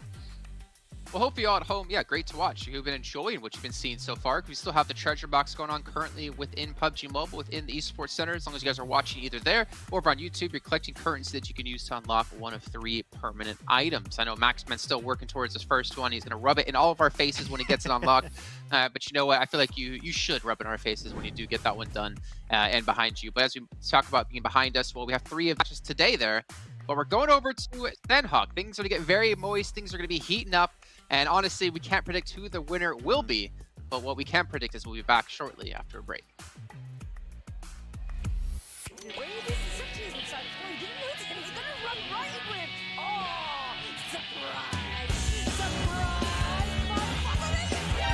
NANI?! お前はもう死んでいる。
Yeah, hopefully you guys are there supporting and voting for your favorite teams. Maybe one day we'll get the casters in there, but I really don't want to realize that I'm probably like the least favorite and least liked caster talent. So maybe scratch that. Yeah. We shouldn't do that. And I don't need Max or Imperium to rub it in our faces that they are the most liked. But maybe I'll try harder to convince people to not like you too. But it's impossible. It's really difficult. Just like Sanhok. Being consistent on Sanhok is extremely difficult, though we have seen in the Infinity be very good at it over the course of these 2 weeks. But again, it's the only time we'll see it in the day. We'll only see it 3 times in total when it comes to super weekends. And we won't see it in league play anymore because I believe it's just Miramar and Erangel again next week. Yeah, that's how it's going to be going through, so we'll see how things are going to pan out. But if there's a team that would like to see get a win here, it would be BTR. Seeing how dominant of a day we had from FaZe to get himself the 2 chicken dinners back-to-back on the Game 1 and Game 2 of today. They got really close, but unfortunately Sung from Damwon was able to snatch away that win, take himself that 1v2 to get himself the chicken dinner. So if BTR, if there's a map that they can get a win, seeing how good they were on it yesterday, I think this could be the map. And Zuxi and Yuhai being so impressive in terms of overall stats, in terms of how many frags they get and how much damage they've been dealing in the lobby. I think this is a map that just suits that playstyle, especially with the new addition of the teams that they have been going through. You know, this is surprising here, seeing most damage in the last match. I feel like we've just generally seen Zuxi be the top player for the team for, I want to say a majority of this event, but I feel like it's kind of, well, I mean, obviously the stats don't lie, right? It is true. He has been the best player for the team, but I feel like it really like underestimates how strong Yuhai Boy is with the team as well. He's been doing so much important work. I think when he tried to help down like the solo plays in the week before, it really showed how he can be very tenacious, and the team can pick up something from that. So obviously we like talking about players and their fragging abilities and all that, but from time to time, I have to bring it in, like the enabling factor. Sometimes it's the more mentality side of things, whether you can be a good communicator within a team, whether you're the one who picked them back up when things go a little bit rough. And I think right now it's really these that are making the changes. We're halfway through the day, actually more than halfway through, but halfway through this Super Weekend, and arguably all the matches that we're going to have, gentlemen, for the Super Weekend. So this is a breaking point, I think, for some of these teams to see whether they have what it takes for the longer run. You know, I got a topic we can discuss, and I'm kind of having flashbacks to last year, actually, with Liquid. Yeah, let's get our hands up and start to think about this, right?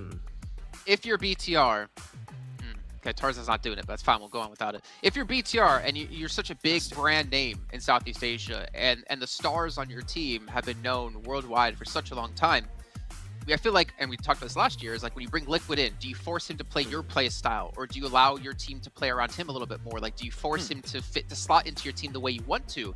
Now that they're running with even more people, you know, with having U-Boy on the list as well, I wonder if Zuxi, Luxi, and Ryzen, and again, this isn't a judgment of like ego or anything like that, not meant to be negative anyway, but I wonder, do they ever take that time to be like, okay, maybe we should take a step back. What we've been doing this last year or 2 years hasn't been working out like it did previously. Maybe we should focus the team around you, High Boy, or around Liquid, and play around the way they want to play to help facilitate them to perform to the heights that we know they can. When you look at BTR back in the end of 2019 until now, I think that BTR has always been a team very stuck in their own ways, not willing to adapt. But I think that has completely changed this year by having new additions. You mentioned it there. You got yourself Liquid, that joined in at the end of PMGC last year. You also have Yuhai. And I think those perspective is what's going to help BTR level up. Of course, that takes time for that to happen, but I think that them staying as the same roster, which with Ryzen, Microboy, Luxy, Zuxi, was going to hurt them at the end of the day. Those changes, I think, are huge for them, and Yuhai Boy is helping them actually get some really good points. So I think those additions are actually helping out to understand, okay, there's different ways to play this game. We can still play our playstyle and how we go aggressive or how we rotate in terms of macro, but I think those perspective has helped them out a lot, especially to qualify in the second Super Weekend, as Yuhai Boy has been a big reason of their success so far.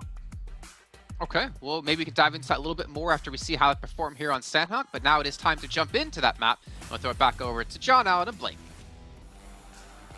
Time for a little bit of chaos over on Sanhok. Well, I mean, we saw plenty of it in that last game, but I'm hoping for a little bit more. Blank, it was an exciting game, certainly, to watch, and with some great results as well. Some excellent viewing experience coming on through. Blank, you feeling good about this Sanhok?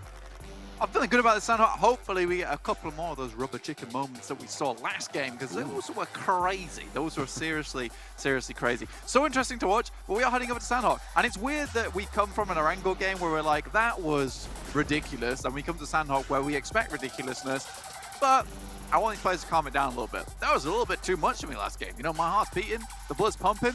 It's been 10 minutes, I've had a relaxation time, but it's still not going away. Maybe that's just because I'm unhealthy, I'm not sure. Caster heart rate monitors when, you know? Yeah, I know, that's what I need. That's what we need. See how that goes.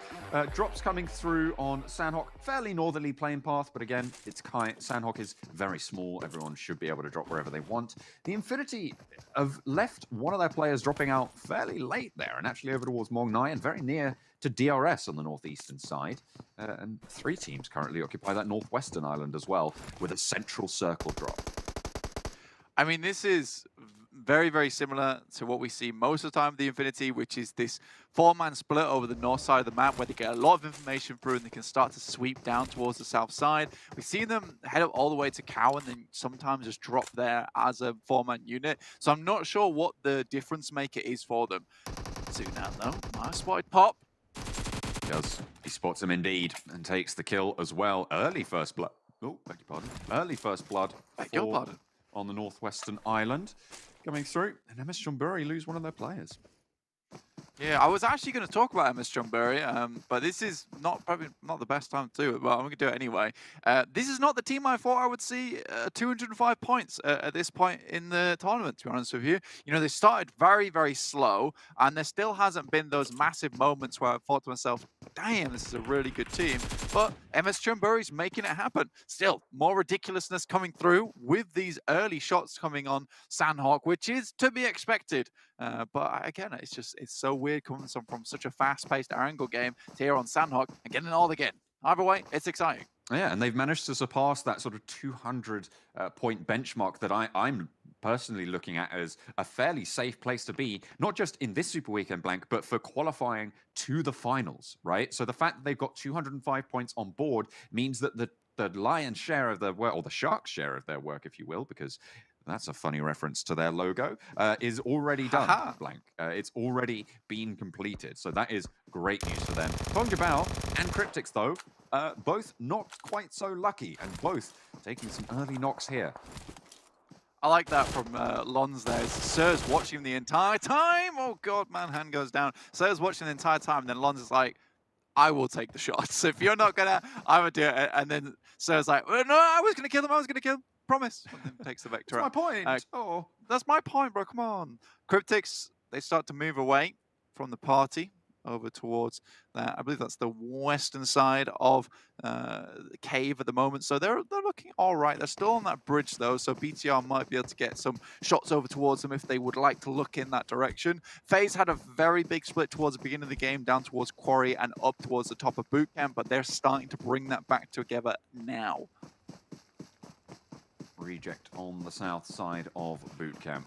Painan occupied by Bigatron as well. So that crossing for the southwestern teams may be a little bit more controlled here. Damwon Gaming and Enigma Galaxy, our previous games winners, going to be looking to get across probably at some point. It's unlikely that this circle finishes on this southwestern island.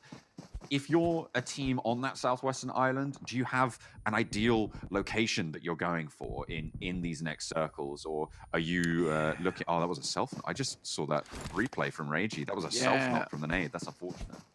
Yeah, that's what I was talking about last game. It was a case of that Regiosio. I think he knocked himself. But that's an unfortunate one where it banks off the top of the stairs. There's not really much you can do about that situation. Very awkward because it trails down the stairs afterwards and takes you out regardless. It's not easy to get away from. On that southwest island, I think Ruins is a really nice place to be, especially around Tambang area for Damwon Gaming. You know, it's a good place to set up. You know, you have those sight lines down towards the southwest bridge as well.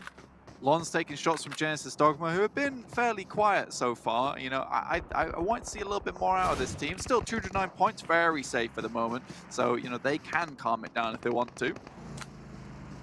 Tongjabao, again, just taking these fights. They are not letting each other lie here. Lazy Boy pushes forwards. El Chapo wants to get some backup there from Lazy Boy. Wants to send up the top of the ridgeline as well. Nades looking to be cooked out as well from behind the rock and sends out wide. Senke falls. Lazy Boy gets a heal off. Bamboo pushes forwards. No flanks to come in, and they will all fall. It's Cryptix getting taken down, but Genesis Dogma, they've had eyes on this fight the whole time.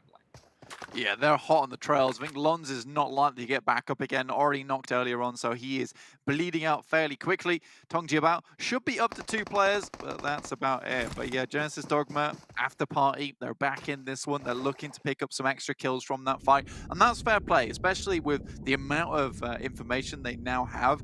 When it's 2 teams fighting, if Genesis Dogma has been doing their research, they know that, you know, there's realistically only 2 teams here. Tongjabao as well as Cryptix that play in this location. So if they can control the entirety of that southeast side, it's happy days for them.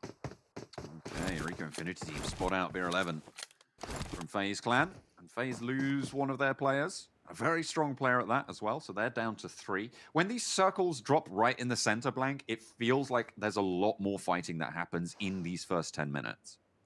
Yeah, because it's not ideal for a lot of teams to stay in the same place. Here comes Genesis Dogma once again. This is just kill after kill after kill. Already down to 55 players in the lobby. One team's already out, and we're barely 6 minutes into the game.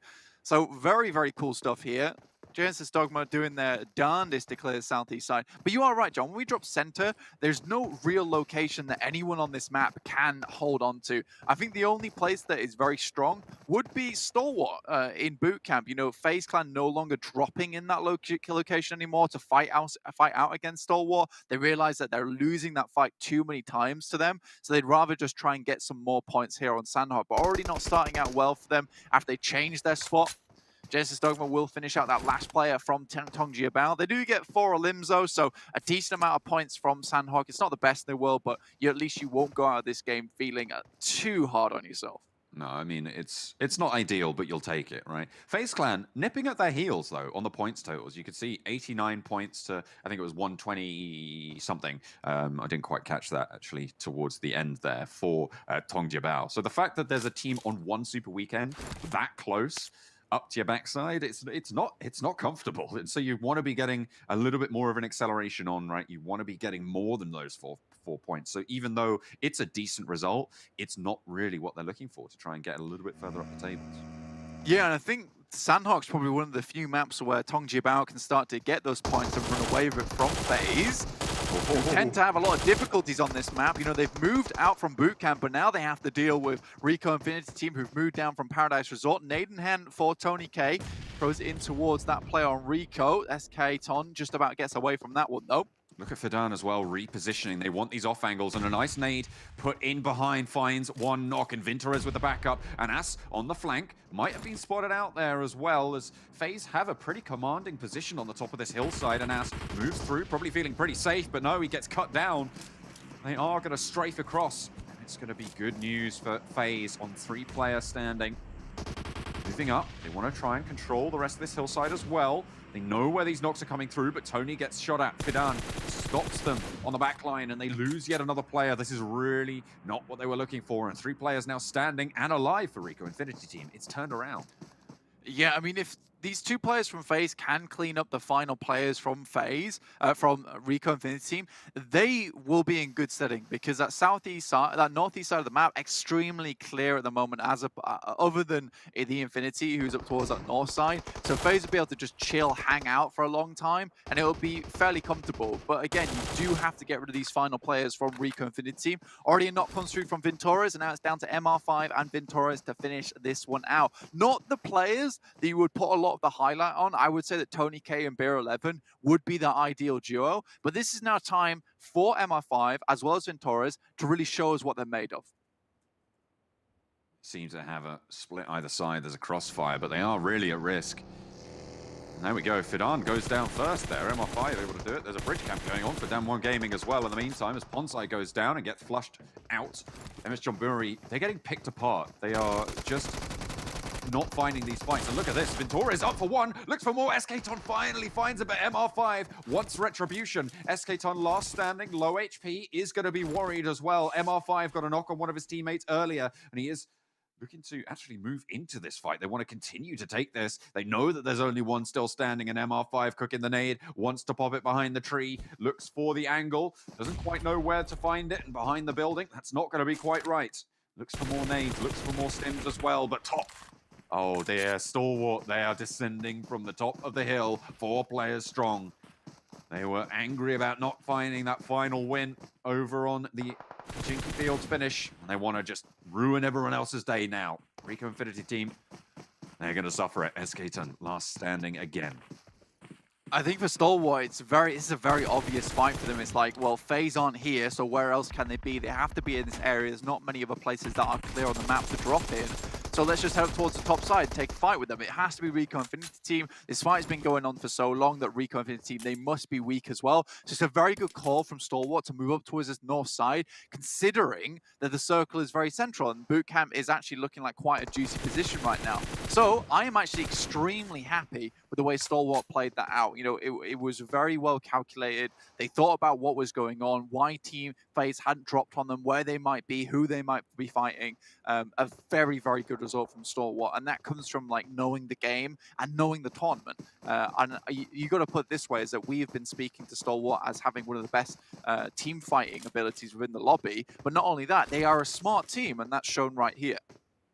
Very, very good stuff. I mean, they started this game on 169 points blank, so they have already done a lot of work in these super weekends, looking like they're making the right decisions here on Sanhok. And actually, they head back south towards the north side of bootcamp. So it feels like your call on what their decision-making process was, it feels accurate, right? It matches up to all the evidence that we're being supplied with. The Infinity's still further out northeast of them, though.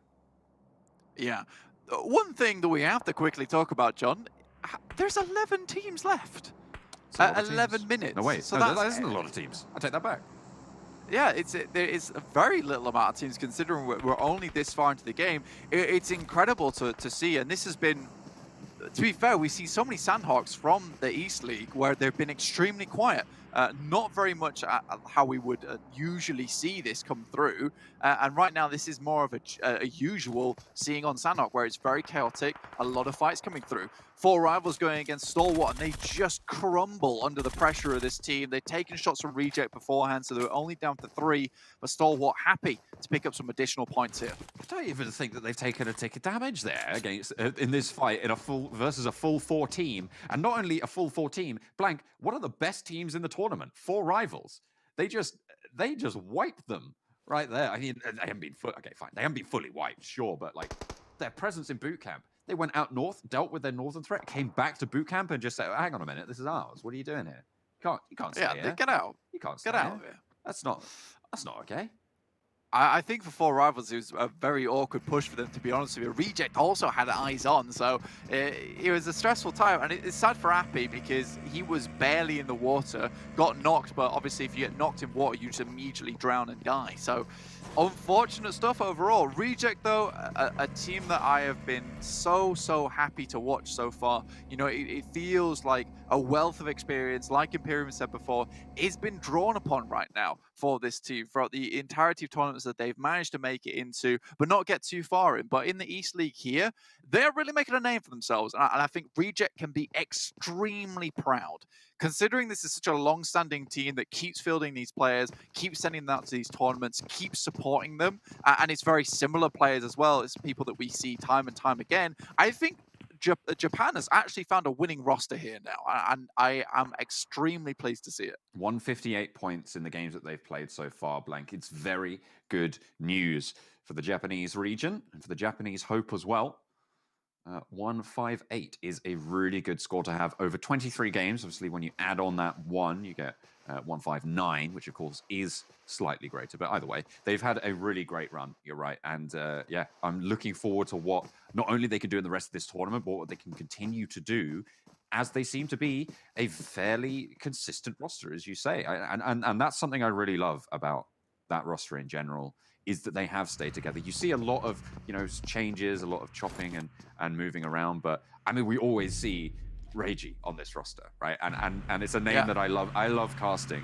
I love casting this guy. He's been there for so long, and I feel at home whenever I see his name come up on the screen.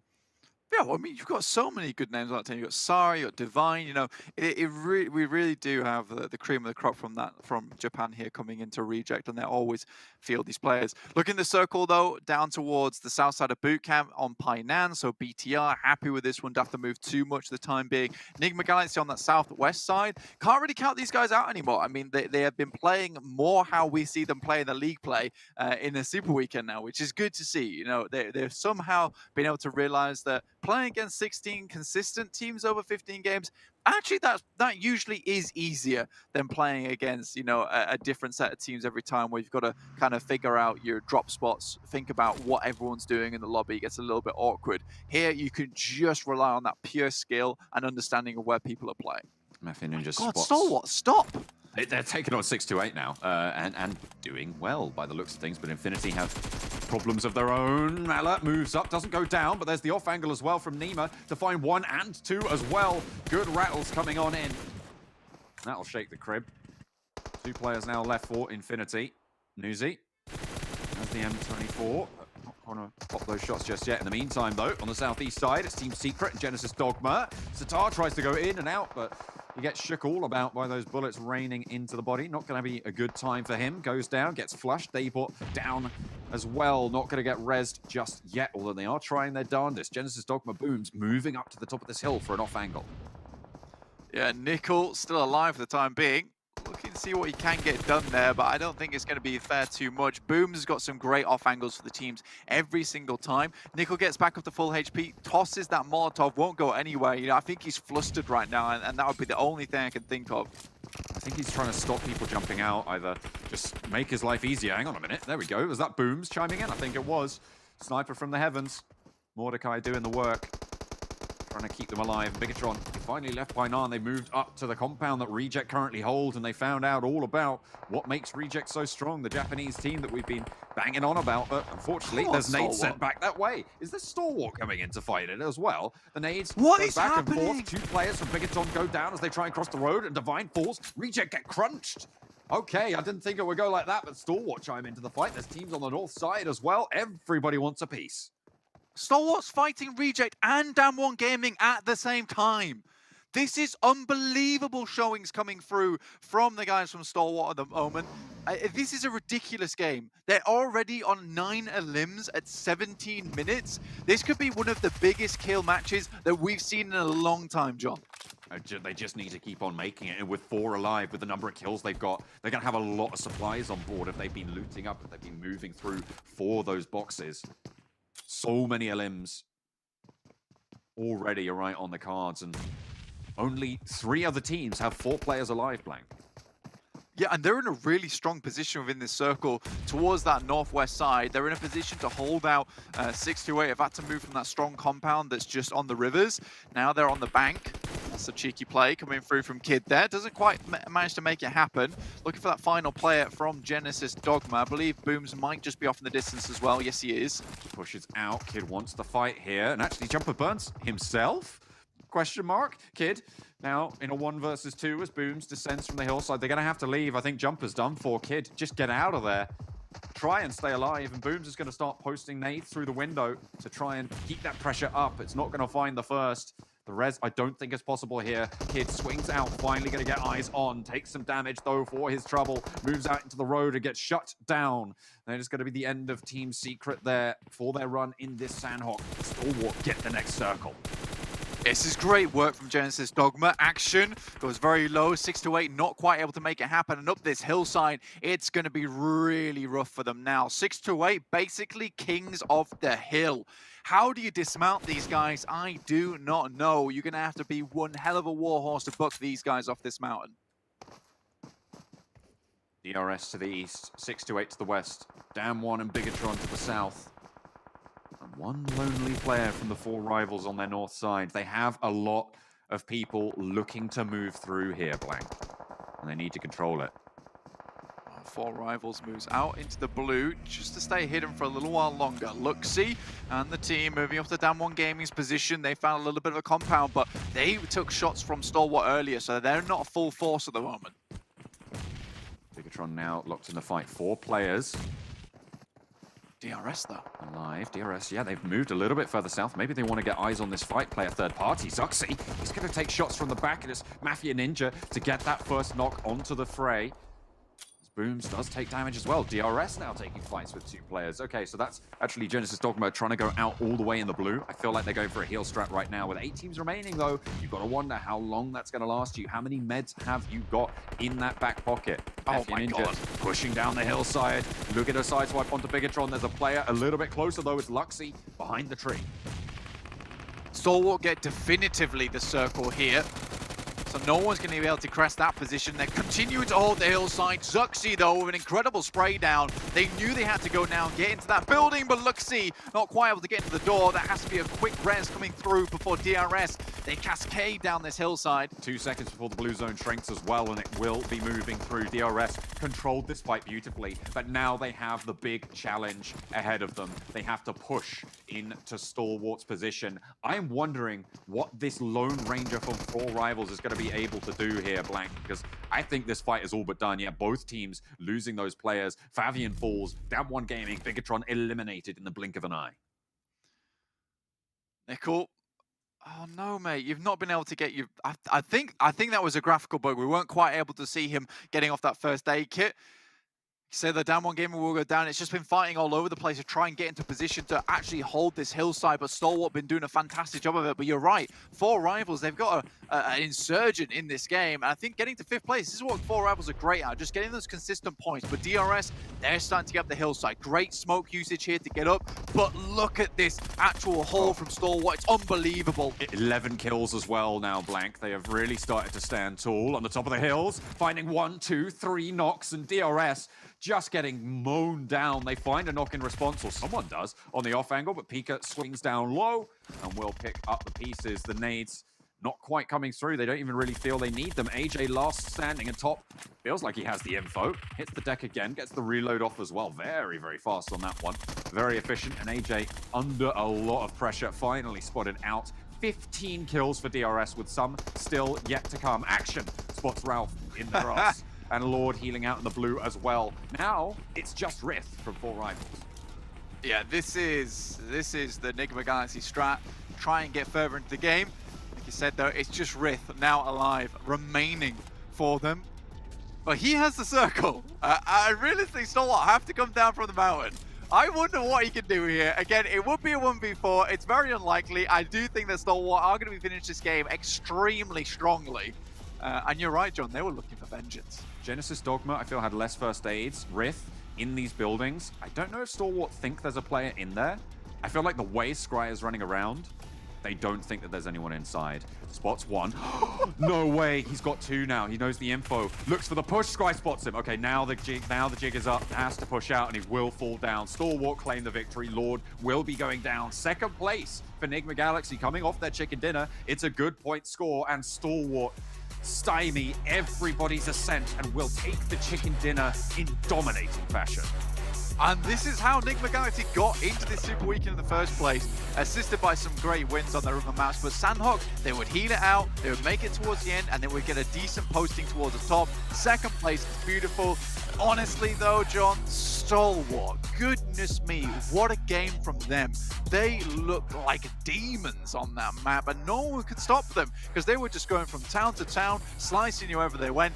It was rough. It was very rough. Yeah, absolutely. And to finish Sanhok with 4 players alive in that sort of style of circle doesn't happen. It does not. It is rare, right? This is quite the event for Stalwart. And I mean, to be fair, they had a great position in that last Erangel. They let it slip, you know? This time around, they step all the way up and they knock this one out the park. Fantastic performance from Stalwart. It felt like nobody was on their level this game. It really didn't. I don't think anyone could have challenged them. It didn't feel that way, did it? It just felt like they were running the motions, finding other teams, taking them down. DRS had a chance. Again, they were fighting uphill. Great smokes from them, but just not able to find those kills in the first place. There was so much fighting towards the beginning of this game, though, and I think it freed up a lot of space on that north side. So Stalwart could realistically just focus all their attention down towards the southeast, especially with the Infinity going out so early on. They controlled the entirety of the north side as soon as they took out FaZe as well as Rico Infinity team, and I think that was the signal bell for them to be like, right, now we dominate the game.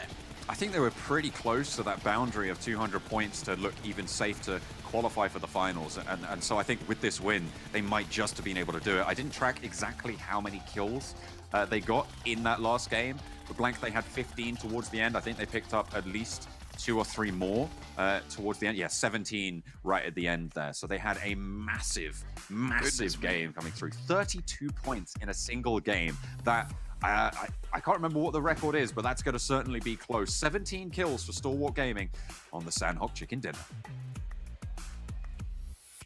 Big plays coming through, and Stalwart looking like they want to fight everybody they possibly can here on Sanhok. But we did have, what was it, 4 teams get eliminated very early on before, I think, even Zone 2. Yeah. But still, Stalwart, they were just fighting everyone they possibly could at the top of the hill and getting 17 eliminations, tying our highest scoring point game so far yet here in PMGC. And Max, you got to be happy. At the start of the day, you predicted them to be top of the leaderboard. Hey, they come off the back of a third top 3 last game, and then we gave himself a chicken dinner here. I am over the moon right now, Jason. But it was actually worse. It was not even 4 teams that went out in the early start. It was actually 5. It was even worse than that, Jason. It was absolute hell. It was absolute hell at the start of that game. I don't know how that happened, but it seemed like Team are just chilling a little bit more, and they're just like, okay, we want to take some fun fights. We'll see how things are going to work out. But yeah, 17 eliminations for Stalwart on this game. I mean, they had the best position, but I was actually surprised Reject did not hold on to it any longer. They decided to go downhill very early, I think trying to maybe predict where the circle was going to go. They just gave that position for free over to Stalwart, and at the end the circle went their way, and they just played it just so damn well towards the end.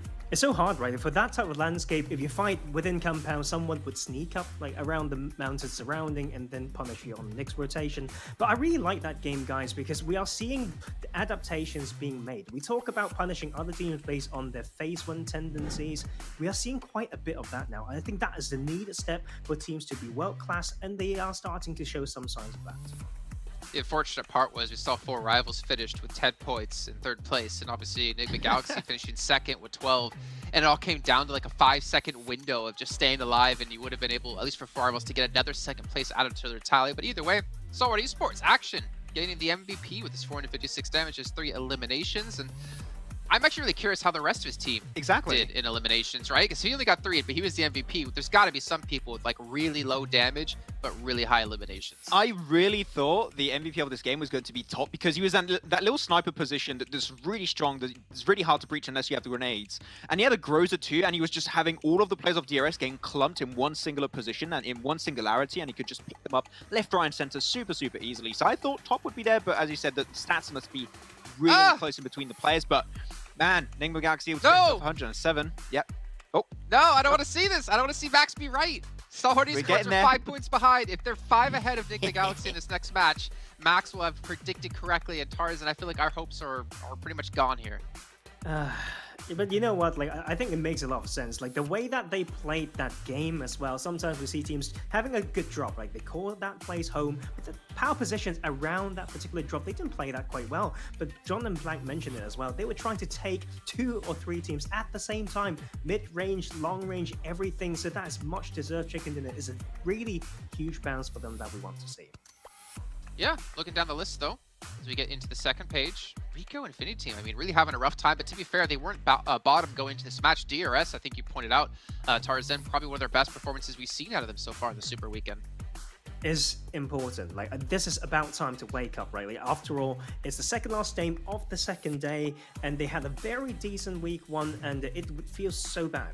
Like, to go down really low, and I think there's a lot of fans to disappoint as well. And sometimes with the thing with momentum is you have to take it in your own hands, and in games like that, that is the bounce. And yeah, it will continuously be the theme for them, I think, for the remainder of the game. It's also so weird because you would not think of DRS as a team that you're actively going to be seeing consistently throughout the game in the elimination feed and picking up an extra elimination hit left, right, and center. But they were third-partying so many fights. It was actually very impressive. They third-partied the fight between Team Secret and Genesis Dogma. They third-partied the fight between BTR and Damwon, which they're a team that likes to play pretty slow, and if they have an opportunity to go for chicken dinner, they're going to strike while the iron is hot. But I like this DRS, and we kept talking about this. This team has changed drastically from week 1 into week 2, and they continuously improving, going for a little bit more opportunistic kind of playstyle. It's looking great from DRS. I like this new DRS, and if they can keep playing on this type of level, I would love to see them make it right to the grand finals in January, because I think right now they have impressed me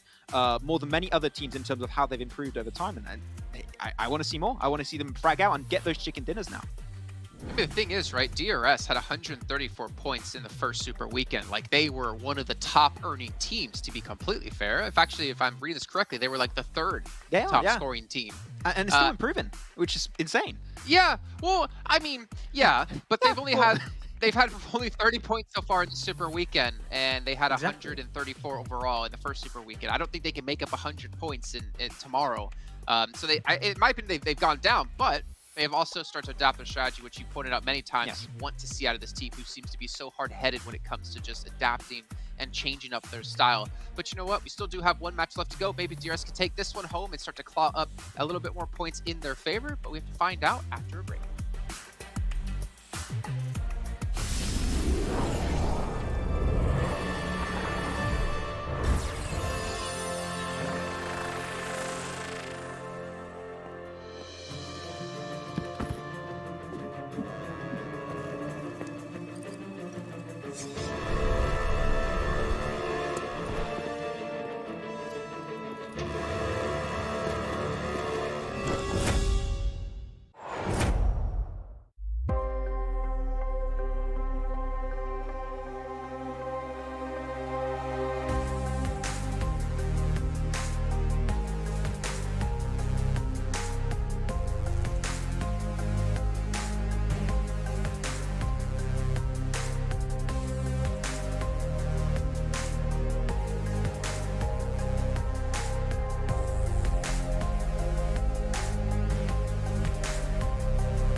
first light, the first steps. Now I see much more. I capture Earth in all its beauty. I see action. I see drama.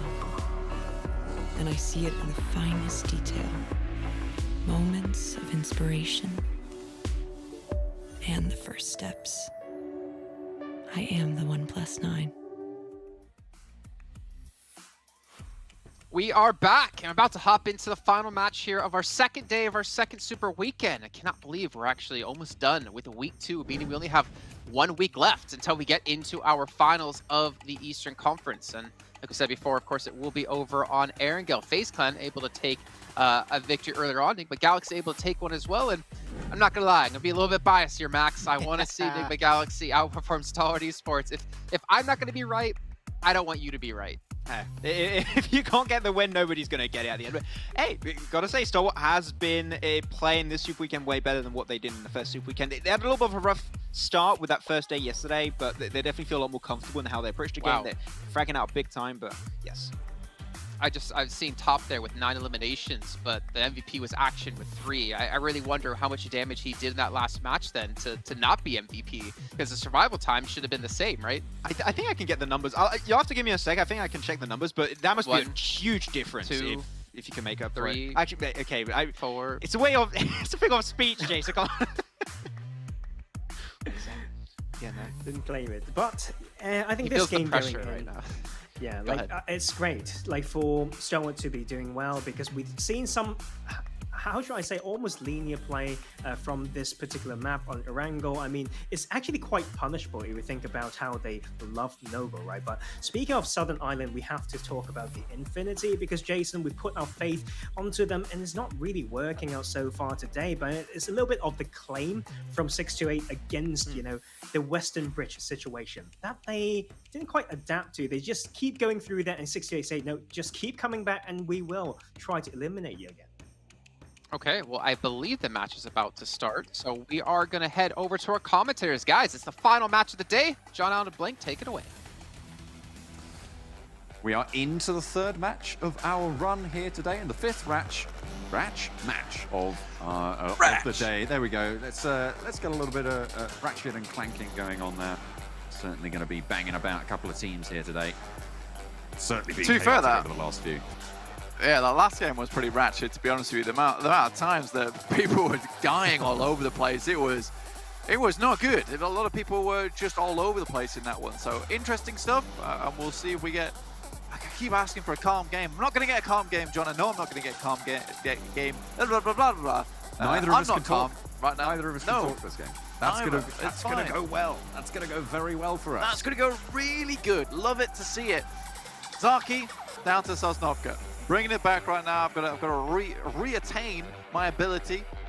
Regain. Oh my God. Okay. Did you want? Send us out. Get us out of here. Take a minute. Take a minute. Take a breath. I'll talk about this. Playing path very heavily westerly. It's going to isolate teams who like to play, like for instance Bigatron. They're going to have a little bit tougher time getting out there as early as they might like. But in general, it's really the Yasnaya teams that maybe I worry about the most. That MS Shonburi and DRS both looking to get over there, as we see a lot of teams drop out and head to that west, maybe a little bit more. Talking about playing that Gatka split. Like, wow. They are playing the Gatka split.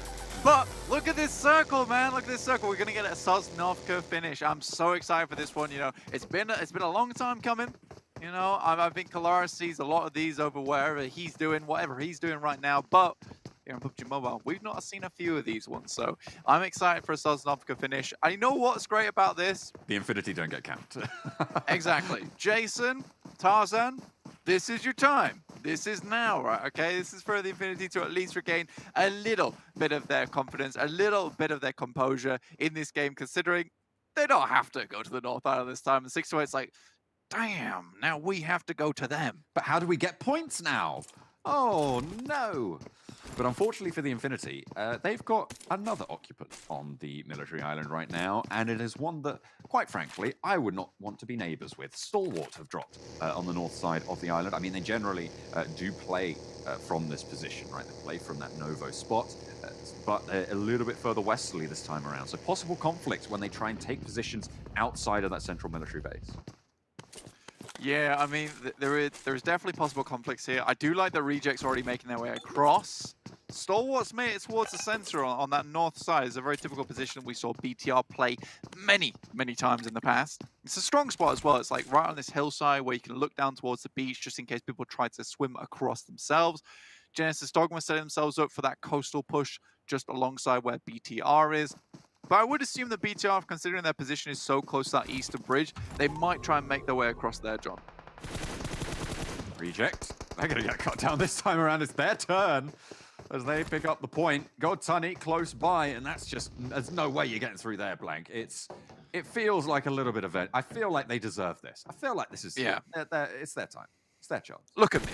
Look at me. I am the bridge camper now. Duello, though, managed to get through. Managed to punch through the barricade. Unfortunately, position known and very isolated from the rest of the team. Didn't quite manage to get that knock. Now just has to try and hide. It's good, though, because if he immediately gets away with this one, it does mean that there's a new angle that the Infinity now have to deal with, so not all eyes can be on that bridge. This potentially allows for a little bit more action for the reject guys to get across. BTR, they have made that crossing on the eastern bridge, but Stalwart, immediately, they've spotted this one, and now they're here to greet them. They are absolutely ready. I feel like Duello took some shots at the Infinity's backline, and it's like a younger brother who like slaps their older brother on the arm, and then the older brother just turns and like their eyes burn red, and it's immediately it's like Duello knows I'm gonna get what he's backhanded. done. Yeah. He's like, Mom, and runs away. Mom, help! He hit me first. I promise. Yeah, it's a rough one. But with the reposition coming through from the Infinity team, the Infinities, the teammates from the Infinity, that allows Reject to maybe move forwards. It's actually Tong Jibao looking to put in the back as well, trying to crunch in behind Reject on this bridge. Bigatron's struggling. Everybody's struggling right now. Blank, it's 4 minutes in, and we're seeing about 4 different fights going on. It continues to be chaos reigning on our games today. Yeah, this is the second day. Everyone's high in spirits, it seems, rising, looking back to form. Finds another there. Top trying to come into the situation as well, but is in the vehicle. Maybe looking to get away from this one, I would too. But BTR, damn, they've really had a big rise in terms of ability during this tournament. And that's what we like to see from BTR. Currently sitting 15th, not really 15th, with 82 points total. You know, they're catching up to FaZe. And although FaZe has had a fantastic run at the start of the day, you know, BTR, they're not that far behind. They are the immortal snail, you know, catching up to FaZe, just keep it on going. Yeah. FaZe, you know, they're running away, they're doing those short little bursts, but Bigatron, they're always there. Spins, they're always in the back cartwheels. Yeah, but BTR behind, they're just walking. They're like, why are you doing all this fancy stuff for? Like, we're just gonna walk in. Don't worry, boys. We're gonna get to those finals. So if you're a Bigatron fan, give them that support, give them that hope. BTR win, let's go, let's do it. This is the time. We know how good these guys can be on Sosnovka. We see how many times they come from far, but they dominate on these circles. So, you know, I'm hoping for it. You know what would be my favorite thing to happen is a hard north shift back to the mainland. Yes. We've had so much chaos today. We've had so much chaos today, Blank, that I feel like what's a little bit more thrown into the mix, right? If that happens, all of these teams who made early crossings are going to suffer really, really hard. I imagine we're going to start to see some boats being employed to make these rotations now. Yeah, for sure. 628 down towards Primorsk. It's more than likely they're going to get in a boat and move across to that western island. That would make sense to me. But Genesis Dogma, they're just in. High Boy, he's got absolutely no support from the rest of his team. They were playing a very wide split there. I think BTR might have taken an early kill. And there's Lons from Tong Jiabao just running down the last player. Duello, you know, he couldn't get away in the house, so he's run to the swimming pool now. Trying to escape those clutches of not only Stalwart, but now Tong Jiabao too. Tong Jiabao, 4 players alive and actually playing pretty effectively set up around this bridge. I feel like a lot of power comes from bridge camps, but the question is, when do you leave those bridge camp positions on these? Because you know teams are going to swim, you know teams are going to take those boats and get ahead of you. How long can you afford to stay by that bridge before all the good spots are taken? It really depends where you're going and what you're achieving, right? For Tongjiabao, I actually don't mind this bridge camp, specifically because there is a fantastic compound just the eastern side of them that you can pick up later on. Like, right now, it's a case of this is a great position to gather information, get some eliminations, possibly even weaken some teams as they come in and not fully go for the squad wipe, and then just move east and pick up that nice little ridge side or potentially the compound right in the center of Sosnovka. So there's a lot of options to Tongjiabao. On the other hand, for Genesis Dogma, have moved down on the eastern side and went straight to Novo. This is more about picking up that loot, right? And finish off the last players of Stalwart. MS Chonburi didn't have great luck on that Sanhok. To be fair, though, neither did anyone else who dared to cross the path of Stalwart. This time around, they're all 4 alive. Yeah, I did feel like it was going to be a stalwart game as well with the way they came out blasting over on that eastern side versus BTR, but BTR get the better of them and immediately move to a safe position towards the center north side of Sosnovka. But again, you know, we're still waiting for the next shift. Does it head north? Is it an awkward one? We'll take our chances right now for all these teams on the Sosnovka Island itself. I think it's one of those things where, yeah, chances do come into effect. We've not seen a Sosnovka finish really at all during this tournament. So heads down this way, more than likely it's going to go for it. You know, or could it just be a psychological thing? That might be a psychological thing. Just be like, we've never had one. Let's go there. It's going to happen. I think we've had one Sosnovka finish, if I'm not mistaken. I'm sure if Max is listening, I'm sure he has the bead, or Tarzan as well. Max! Jason doesn't know. Jason definitely doesn't know. It's only Max or Tarzan. No, of course not. Max, help us out, please. I'm sure. Well, yeah, basically anyone. Help! There's the southern shift though, and it is going to be a Sosnovka military base finish. We got one yesterday, apparently. My brain is fried because I don't remember that one at all. But alas, here we are. Sosnovka once again. We're getting the double-double. Okay, we'd love to see it. The Infinity, though, see how they can fare here. Again, they're right in the center of Sosnovka. FaZe, they've moved around in vehicles. They've got some boats. They've got a lot of boats, in fact, 3. So I think they've tried to pick up as many as possible to make it even harder for those North teams. 6-2 on the other hand, they're coming in hot. This feels like a scene out of Indiana Jones. I do. You know what? That does look like something out of Indiana Jones. I feel like you've put that right on the money. I don't know why, but it's absolutely right. The music. It's the sound. I think it's right at the beginning of one of the films where you get that sound, that beautiful sound of the propeller coming through with the music in the background. That's how that feels. 6-2-8, they're looking to plunder that treasure, which just might be a golden chicken dinner here on Sosnovka. It's not Kingdom of the Crystal Skull. That's not an Indiana Jones film, in my mind. No, it doesn't count. Doesn't count. No. Sorry, Shia LaBeouf. I mean, you're a great actor, but that was a flop. Holes was great. Great film. Even Stevens' classic TV program. There is a lot of holes and a lot of ditches here on Sosnovka that you can play in. So there's a lot of areas where it's available for you to actually hold out, which is very important. So these teams better take some tips from Shia LaBeouf himself. Try and find yourself a little place to hold up time while before you break out and ruin the oppressors above you. A little bit of Stanley Yelnats action coming through. On the side here, this is still on the mainland for Enigma Galaxy and Rico Infinity team. They are up the mountain right now and need to come down.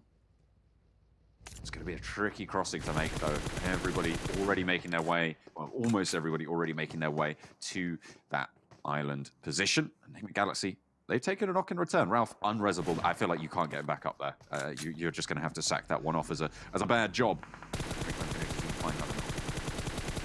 I think with this circle, you know, I think we are looking like this is going to be a Sosnovka finish here. Now there's teams towards that north side, Cryptics, DRS, Team Secret, all left out in the cold at the moment. Reconvincing, they are a fairly northern team here on Erangel, so, you know, they've had to make quite a far run down here, but they're currently fighting against Enigma Galaxy. Obviously, Enigma Galaxy have taken a knock already in Ralph, but, you know, he is just the #1 healer. They shouldn't need him too much here at Erangel if they want to do well.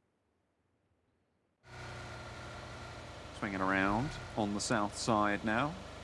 Top, just a hermit looking for his homestead. Not quite going to be too lucky with that one. Team Secret yet to cross, and this is going to be actually an unguarded crossing coming through against Team Secret. So they are, you can see they are preparing right now. They're probably healing, stimming, making sure they're all ready to go for a crossing, to go in for a fight immediately. But there won't be one unless they crash straight into 4 rivals. Yeah, but DRS are close behind, and once again, it is DRS, Team Secret, that battle of the ages that keeps happening. DRS quite far out the way, though, and equally they'll have to stim up and heal. Do get that next shift on our screen. It is Sosnovka very, very firmly now, and this is where that Sosnovka airstrip landing becomes into play. Those northern compounds come into play now. Also that ridge side that currently you can see BTR and Tongjiabao is currently hovering around. That's a very, very crucial position on the map. So there's a lot of areas to control at the moment. 6-8, they're a little bit out the way on that western side, but they've made their way up, and now it's going to be a lot of fighting to ensue, John. A lot of area being taken. I mean, the Infinity haven't had to move at all this game. I mean, they guarded out a little bit on that bridge, but they've gone right back. They've slingshotted back top now in a 1 versus 4. Unfortunately for him, against Genesis Dogma. Booms doesn't even need to find the shots. Tatars that are good for 1. That's the elimination. Stalwart, they go down 16th place after what looked like an absolute tear from them. It's surprising. So sorry, Max. I'm so sorry. I mean, it did look good, and I actually approved of your prediction. You know, going for the Infinity, that was the worst prediction in the world, to be honest with you. Like, come on.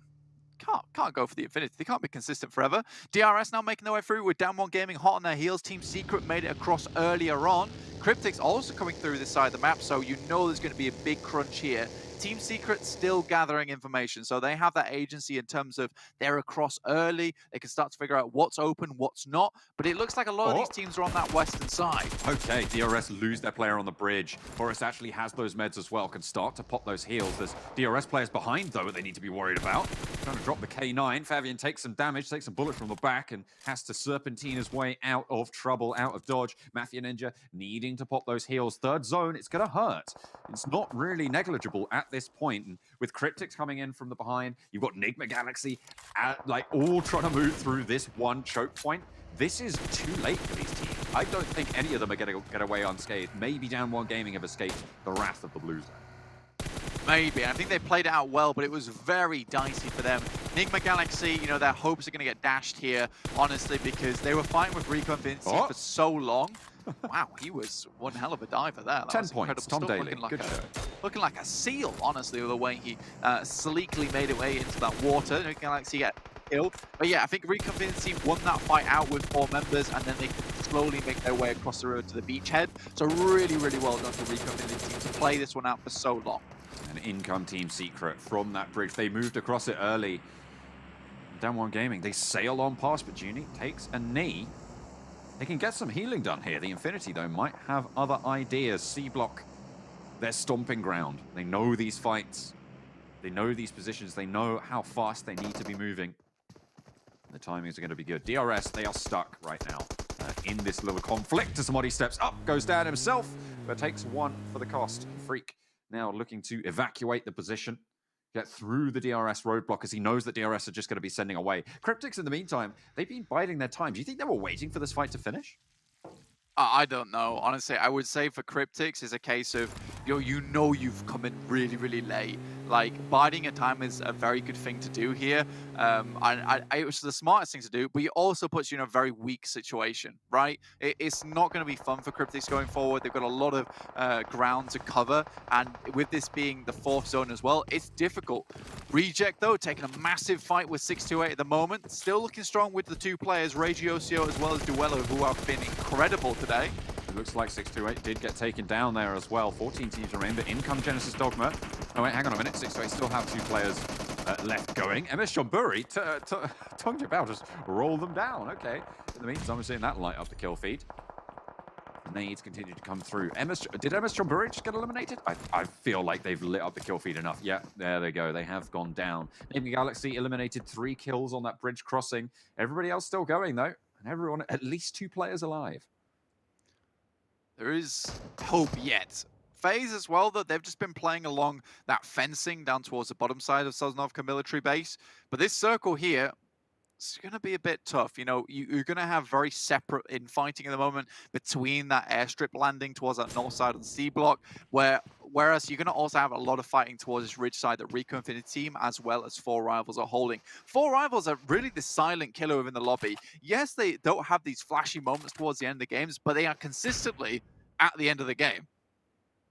Yeah, they keep on going. I mean, this is what we see from this team so often, and it's what makes them so consistent and always part of that conversation towards the top side of those tables. I mean, they have had a really solid run. I think they started the day in second place, and they are.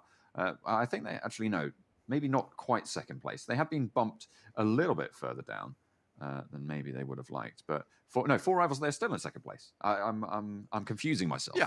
But 225 points at the start of this game, close to the Infinity, who were on 234 at the start of this game, and they just never give up. They never relent, and the pressure that they're exerting towards the top is incredible. Yeah, I'm getting a quick com through from Maxman saying that Four Rivals, they will win one day, and I also believe it. I think there is definite chance for this team. They're extremely strong. It's just like those endings there don't seem to have all that much presence in. But for the rest of the game, their presence is definitely felt from a lot of these other teams. It's quite oppressive in the sense that they are consistently here and not a team that you can ever count out. FaZe, though, they've just about made it in at the moment. They're behind Reject. Reject obviously only having 2 players, so FaZe in a much better position to start clearing them out from here. Next circle is starting to encroach, though, and it's getting worrying. Duella, though, starts this off strong. Now it's a 2v3. Oh, DRS take a knock as well as an ass. Finds Mafia Ninja on those hillsides, leaving DRS down to just the one player. FaZe looking for the res. They know Duello's here now. Going to be guarding that out. Genesis Dogma pushing in from that south side. Next circle is just come through as well, and it's going to head northwest. Infinity's still in it, but Tong Jiabao going to have to reposition. It's great for Four Rivals, I think, Blank. Yeah, this is amazing news for Four Rivals, in fact. Rico Infinity team only really the ones that are going to harass them, but they're locked in a 2 split at the moment where DRS are also taking fights to them, but Rico Infinity team get the better of one of the players from DRS, just Gyal's in alive now for them, and you imagine the rest of Rico Infinity team will start to make their way across. Reject, I feel sorry for this team because they wish there were other teams in this area, because they have a very firm location within the compounds itself. If there was another team here, they might just be able to third party onto the guys from FaZe. Luckily, though, Reject's holding their own. Rejects, they are going to be a little bit less troubled as FaZe actually send very, very fast a 2-piece position up to the side of the hill. You can see that smoke starting to bloom. Ragey gets the location on it. MR5 left behind. Going to have to use the old 2 legs. Old-fashioned, but they still do work. Bigatron taking a fight now with Genesis Dogma, trying to guard them out on the southeastern side. 628 with their 2 players as well. Going to chime in, and look at that. Now she strikes from the sidelines. Satar and Booms now, last 2 players for Genesis Dogma, right next to Luxy, right next to the channel there. Over on the hillside in the meantime, Four Rivals, they've spotted out this FaZe position, just peppering away the vehicles. They break out wide. They're not going to be able to quite find it there. Suppression from MR5 on the south side as well to try and stop Reject as they sail on through. Satar swings out wide, and MR5 takes shots there as well. Teams are going back and forth and trading places, Blank. Yeah, I think for Reject, they've actually managed to get out towards the Infinity's position, and now they're in their building, and the Infinity are running away. They think it's a much larger force that's actually entered. Reject looking good here. I mean, this is the power of having confidence and having that ego, right? Because the Infinity assumed that this was a full-on push from a full team, but Reject, you know, they've just acted as if that was so. And you know what Wise Man once said? It's about drive, it's about power. They stay hungry, they devour, and they absolutely run it straight on through, chomping up all of that territory that they can. Southeastern side, though, territory being claimed right now by 628. Bigatron get backed up, the Twins locked into this combat, and 249, a lot of bullets sent their way. Now she suppresses the door frame, but the cross is good. Luxy stays alive, but not for long. Will fall down, and it's actually Dao Shi to find Zuxi. And Down One Gaming to play spoiler to the push. Yeah, there's a huge amount of teams in this area, so it's not likely you're going to be able to get away with something like that. FaZe will send a Molotov out towards Rico Infinity. Kid now looking towards Rico Infinity as well. They're pushing from the eastern side. This next circle will determine all. Does it favor those teams towards the south? Yes, it does. And now we'll be looking at the Infinity to have a strong position here. So will Reject. And down one game, we've got to move through. 4 rivals, they've been decimated. 1 player left. Rico Infinity team now the top of the tables. The circle shifts down south. They will have to leave, pushing through. Rico Infinity team, 4 players alive. Fidan low will get pushed by this blue zone as well, unless they can get a fast res. Pushing through the smoke, it's an us. Prestiga as well, looking to try and take care of Kid. They get the job done. Fidan now can be res. This Team Secret want to pick up the pieces. Fredo, low HP. Eye shots there as well. Rico Infinity team to back up the team beautifully. Fredo, low as well. Nades, mollies, smokes, everything to slow Team Secret down to get these reses off for Rico Infinity team. This is such an important fight to finish off early. They know this as well, considering they're going to have to move down towards the south side. Rico Infinity team's trying to move backwards. There's a nice little flank coming through from one of the players from Team Secret.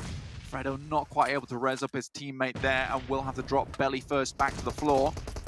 The Infinity as well, in the meantime, having a good side of this slice of pie. The 4 rivals finally eliminated. Fredo goes down. Prestiga stays alive, crucially. They'd probably lose him if he falls here. And eye shots last for Team Secret. Moves in towards the side, but the top of the hills spotted out by 628 on the south side of C block.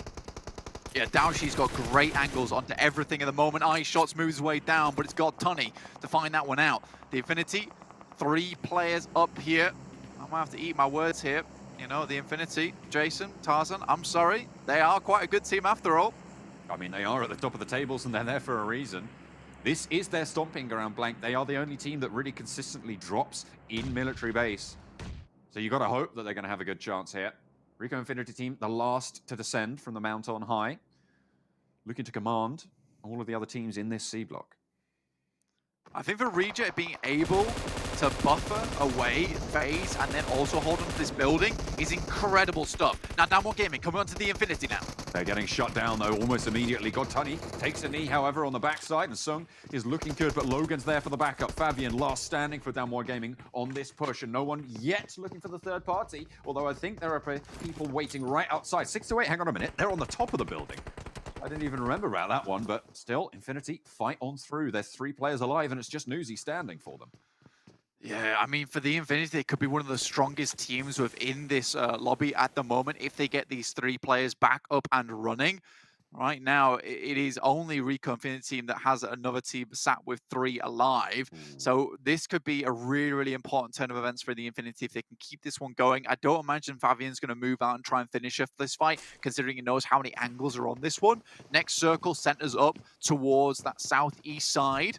This is very, very dangerous. Reject, though, they still have a good time of it. They're still within this circle, and there's a chance for them. There's a real chance here for Reject at the moment. I really like this position on the roof as well from 628. They need to isolate that building to their north side, which is exactly what they're doing with the nades. As soon as that happens, as soon as Reject fall, they can stand up and really dominate this next part of the zone. The question is, how long will that take, and will Reject allow that to happen? See the car. I mean, this is right now all the Reject's doing is getting the car out into position that's going to give them cover going forward to the end of the game. They know that they're not quite in the circle at the moment in this building, so they need something, anything to hide behind. And that vehicle, not quite as far out as they would have liked it, but it's the best they can do. Fabian, very close to danger right now. I'm sure he knows exactly what's up. Infinity, they haven't cleared this whole building yet. They haven't swept through it. He's checking the angles, though. He's twitchy. It's Snoozy. He's worried. The only room they haven't checked that Fabian's in, which is very awkward. Duello spots out Rico Infinite's team across the way. They're right on the edge of the circle as well, similarly to them. This vehicle explosion was so pivotal towards Reject's ability to get further in this game. It might seem like such a small thing, but with the smokes that are available to them moving out just slightly, now he can play behind it. Really, really well done to Reject. It's incredible that this branch of C block is still in this next circle, Blank. It means the Infinity can stay inside for a little bit longer. It means that 628 can oversee the majority of this circle for a little bit longer. It's great news for the teams on the inside, but it's a ticking time bomb as well because it's so hard to leave. Yeah, everything has slowed down, and we're already on almost 27 minutes into the match. This is one of the longest Erangels we've had in a long time. It's purely because everyone's just waiting things out. I think Logan knows that Satar is in this location, just waiting for him to pop up. He's right on the edge of the circle. He will have to move soon. A nade from Stiga. Not going to find the mark just yet. Next circle's in. It shifts away from the building finally. So this is the time where everybody's going to have to break. 4 teams currently playing around this building. Goodness me, Reject on the outside. Oh, no. Get in, but Fabian's here. Oh my god! He shuts him down immediately through the door, gets the flush, but Fabian's position now known. Duello, last standing for Reject in this point, moves in, and Fabian just gets absolutely deleted. Godtani with the Ferrari peak. Goodness me, now Reject's in a real spot of bother now, with Duello being the only one left alive for them. They tried to get themselves into the building itself, which would have been the play, but Fabian being left there by the Infinity was big. Godtani hits a massive nade over towards Rico Infinity's position. There's no way they don't get away from this one. And Ash spots 33Z on the top of the building, and it goes for a second as well, but Taoshi shuts it down to 1 player alive now for 628. I think actually there might be 2 over on the top side. Reject fall in the midst of it, and the chaos started to come through as teams have to leave the building. Rez looking to come in as well for 628 to stay alive. 3 players for the Infinity as well, looking to break out of this building. Tatar crawling around, 2 kills so far for Genesis Dogma, but they are staying alive, and all credit to them. The top of the building's now isolated. Spots a player up on the sidelines, but he doesn't want to enter the fight. The Infinity's gunned down Daoshi. 33Z falls out of the frying pan and into the fire there. The Infinity lose Nuzzy. That is going to get flushed out as well. Prestiga stays alive. 2 players to the Infinity making their way forwards. 2 teams alive as Genesis Dogma fall. Prestiga with the Molotov will be forced out. He's burning from the underneath. There's the blue zone. And the Infinity with 10 kills looking good. But Godtani, a sliver of HP, going to make it happen. And the Infinity, it started where it ended. They will claim their drop spot. And it's all back to the top of the tables. The Infinity get the chicken dinner. And they know how to play when they have 4 members alive and they've given time to get into that circle. So they need to figure out what is happening with that bridge camp. This is the big storyline for me. This is the Infinity unhindered by 628 in the early game. This is what they look like when they have all the opportunities available to them, John. Why can't we see this? Because that bridge camp is really causing them so much problems in the early game. Perhaps even a change of drop spot is necessary here in Erangel before them, because they just cannot figure it out. There is only 1 more Super Weekend after this one, 1 more day tomorrow, and I need to see adjustments from the Infinity, particularly because they look so good here. They need to be able to have this kind of action more often, because if they eliminate that problem, they can look like this every game. It's much more of a problem towards the finals than it is right now, Blank. They're up to a massive point total at this point, I think, coming off a fairly high kill win. I think they had about 230 points at the start of the game. So they're going to be around that 250, 260 mark, right? So they're going to have a really solid points total. They've pretty much already qualified for that Super Weekend. I don't think there's any way that they don't make it. There's no world. Even if they don't make it into next Super Weekend, it just won't happen. So what do they adjust there? It feels like, and you talked about this, Blank, they might need to go faster to cross those bridges if they want to have similar performances moving forwards. Yeah, it's just a case of, like, when you get into that final, you do not want this to be a continuing problem, right? You want to be able to adjust it, John. And I'm not sure what's going to happen, so I think we're going to throw this over the desk, see what they have to say about it, because those guys, they have the big brains. Why you gotta put us on the spot? I don't know what's gonna happen. Do you guys know what's gonna happen?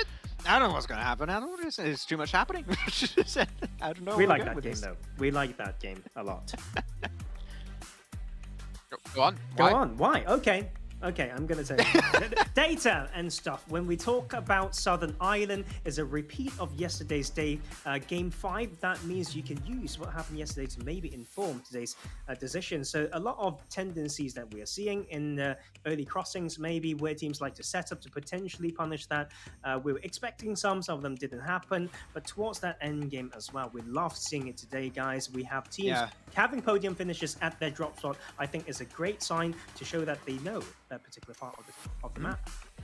I think 628 had a really good plan in mind here to play that rooftop position. They were making sure that they would have the potential advantage versus both Reject and Infinity inside the building, while Rick Infinity, they could spar Rick Infinity behind the scaffolding position from that spot. So 628 had a really good idea, but when you're forced to jump off the rooftop, Infinity still had an almost full squad in the bottom section. Like, you're just getting fed to the walls, literally, and Infinity just took the advantage so quickly. I mean, it's Infinity, and they're able to get themselves some other wins, and they are the kings of Sanhok for a reason here. Yeah, they did a fantastic job there. As we take a look at the rankings here in this last match, they take themselves 26 points, but also Rico Infinity team and even 628. I feel like this is probably some of their best performing matches they've had this entire Super Weekend, to be completely honest. Yes, of course.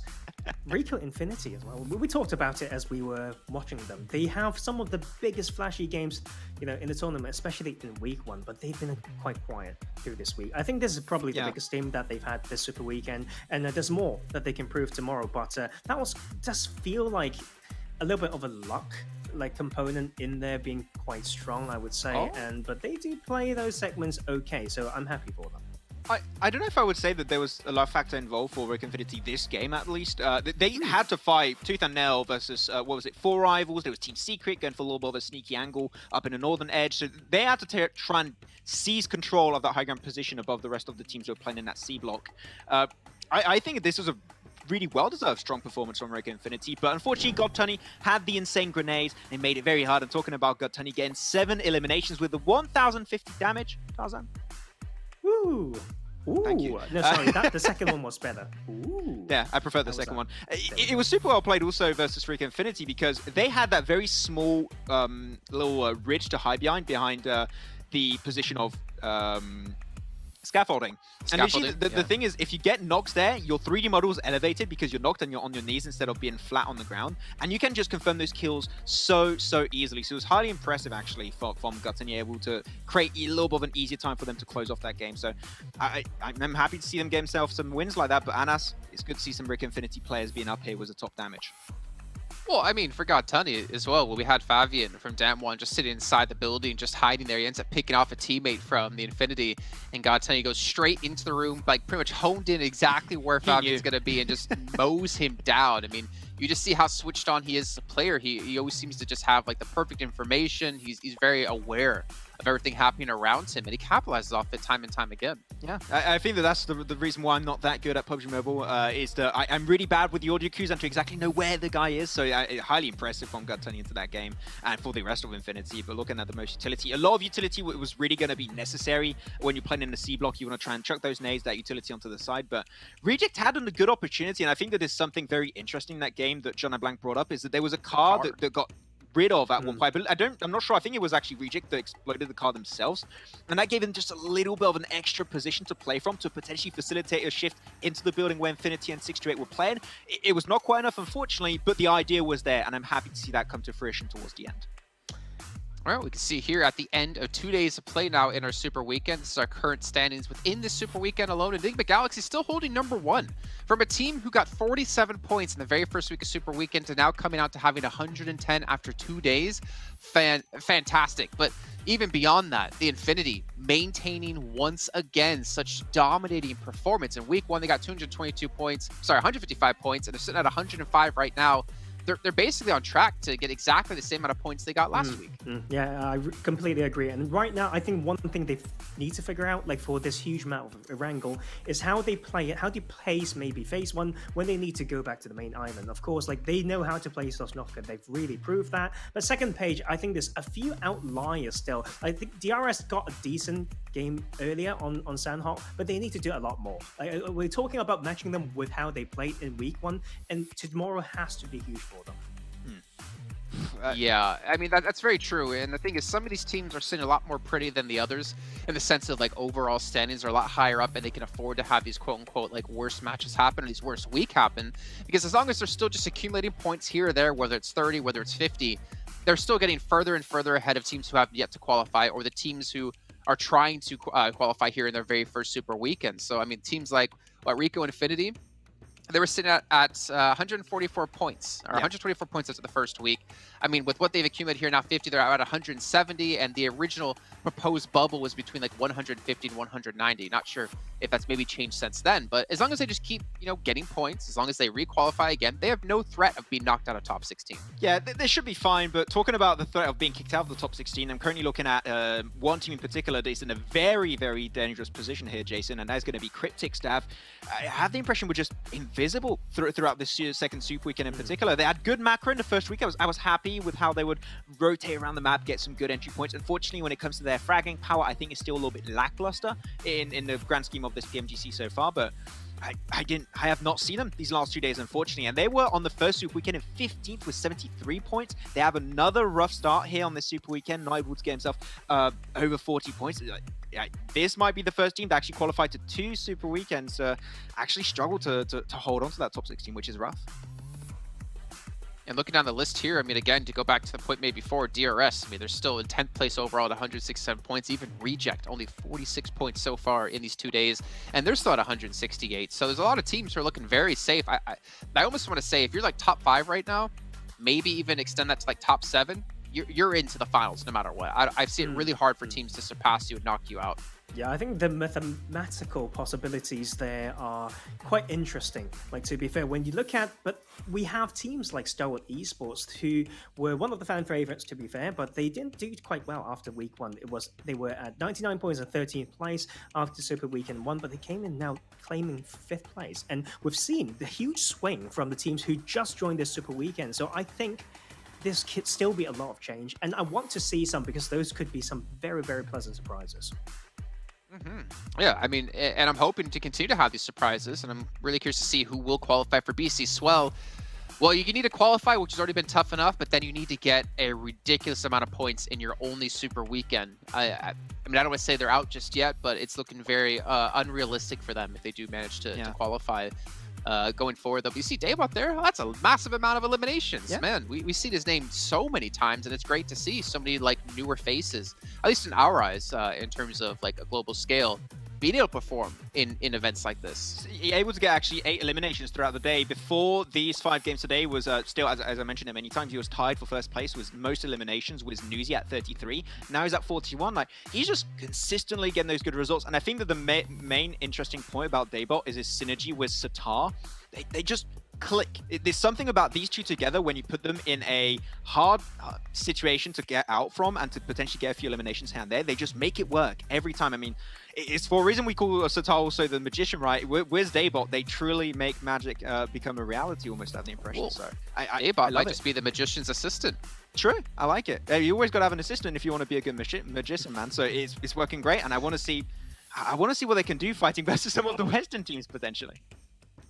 Yeah, and obviously they are continuing to do this. I want to see if they continue to obviously do it. I'm always looking forward to the future. I'm always looking forward to seeing, again, being consistent, continue to perform at that level, just like OnePlus always performs at a phenomenal level. Our sponsor here at PMGC with his flagship performance, an immersive 120Hz display and hyper touch technology made specifically for gamers. The OnePlus 9 and 9 Pro, your best shot to climb the leaderboards, potentially your best shot to maybe pair up with Satar one day and conquer the world. Yeah. We can see Infinity, they conquered Erangel in the final match, able to close things out on a high note.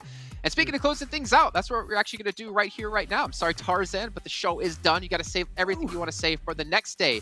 But speaking of the next day, tomorrow we'll be back at the exact same time for the last day of our second Super Weekend, and you're not going to want to miss it.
Bye.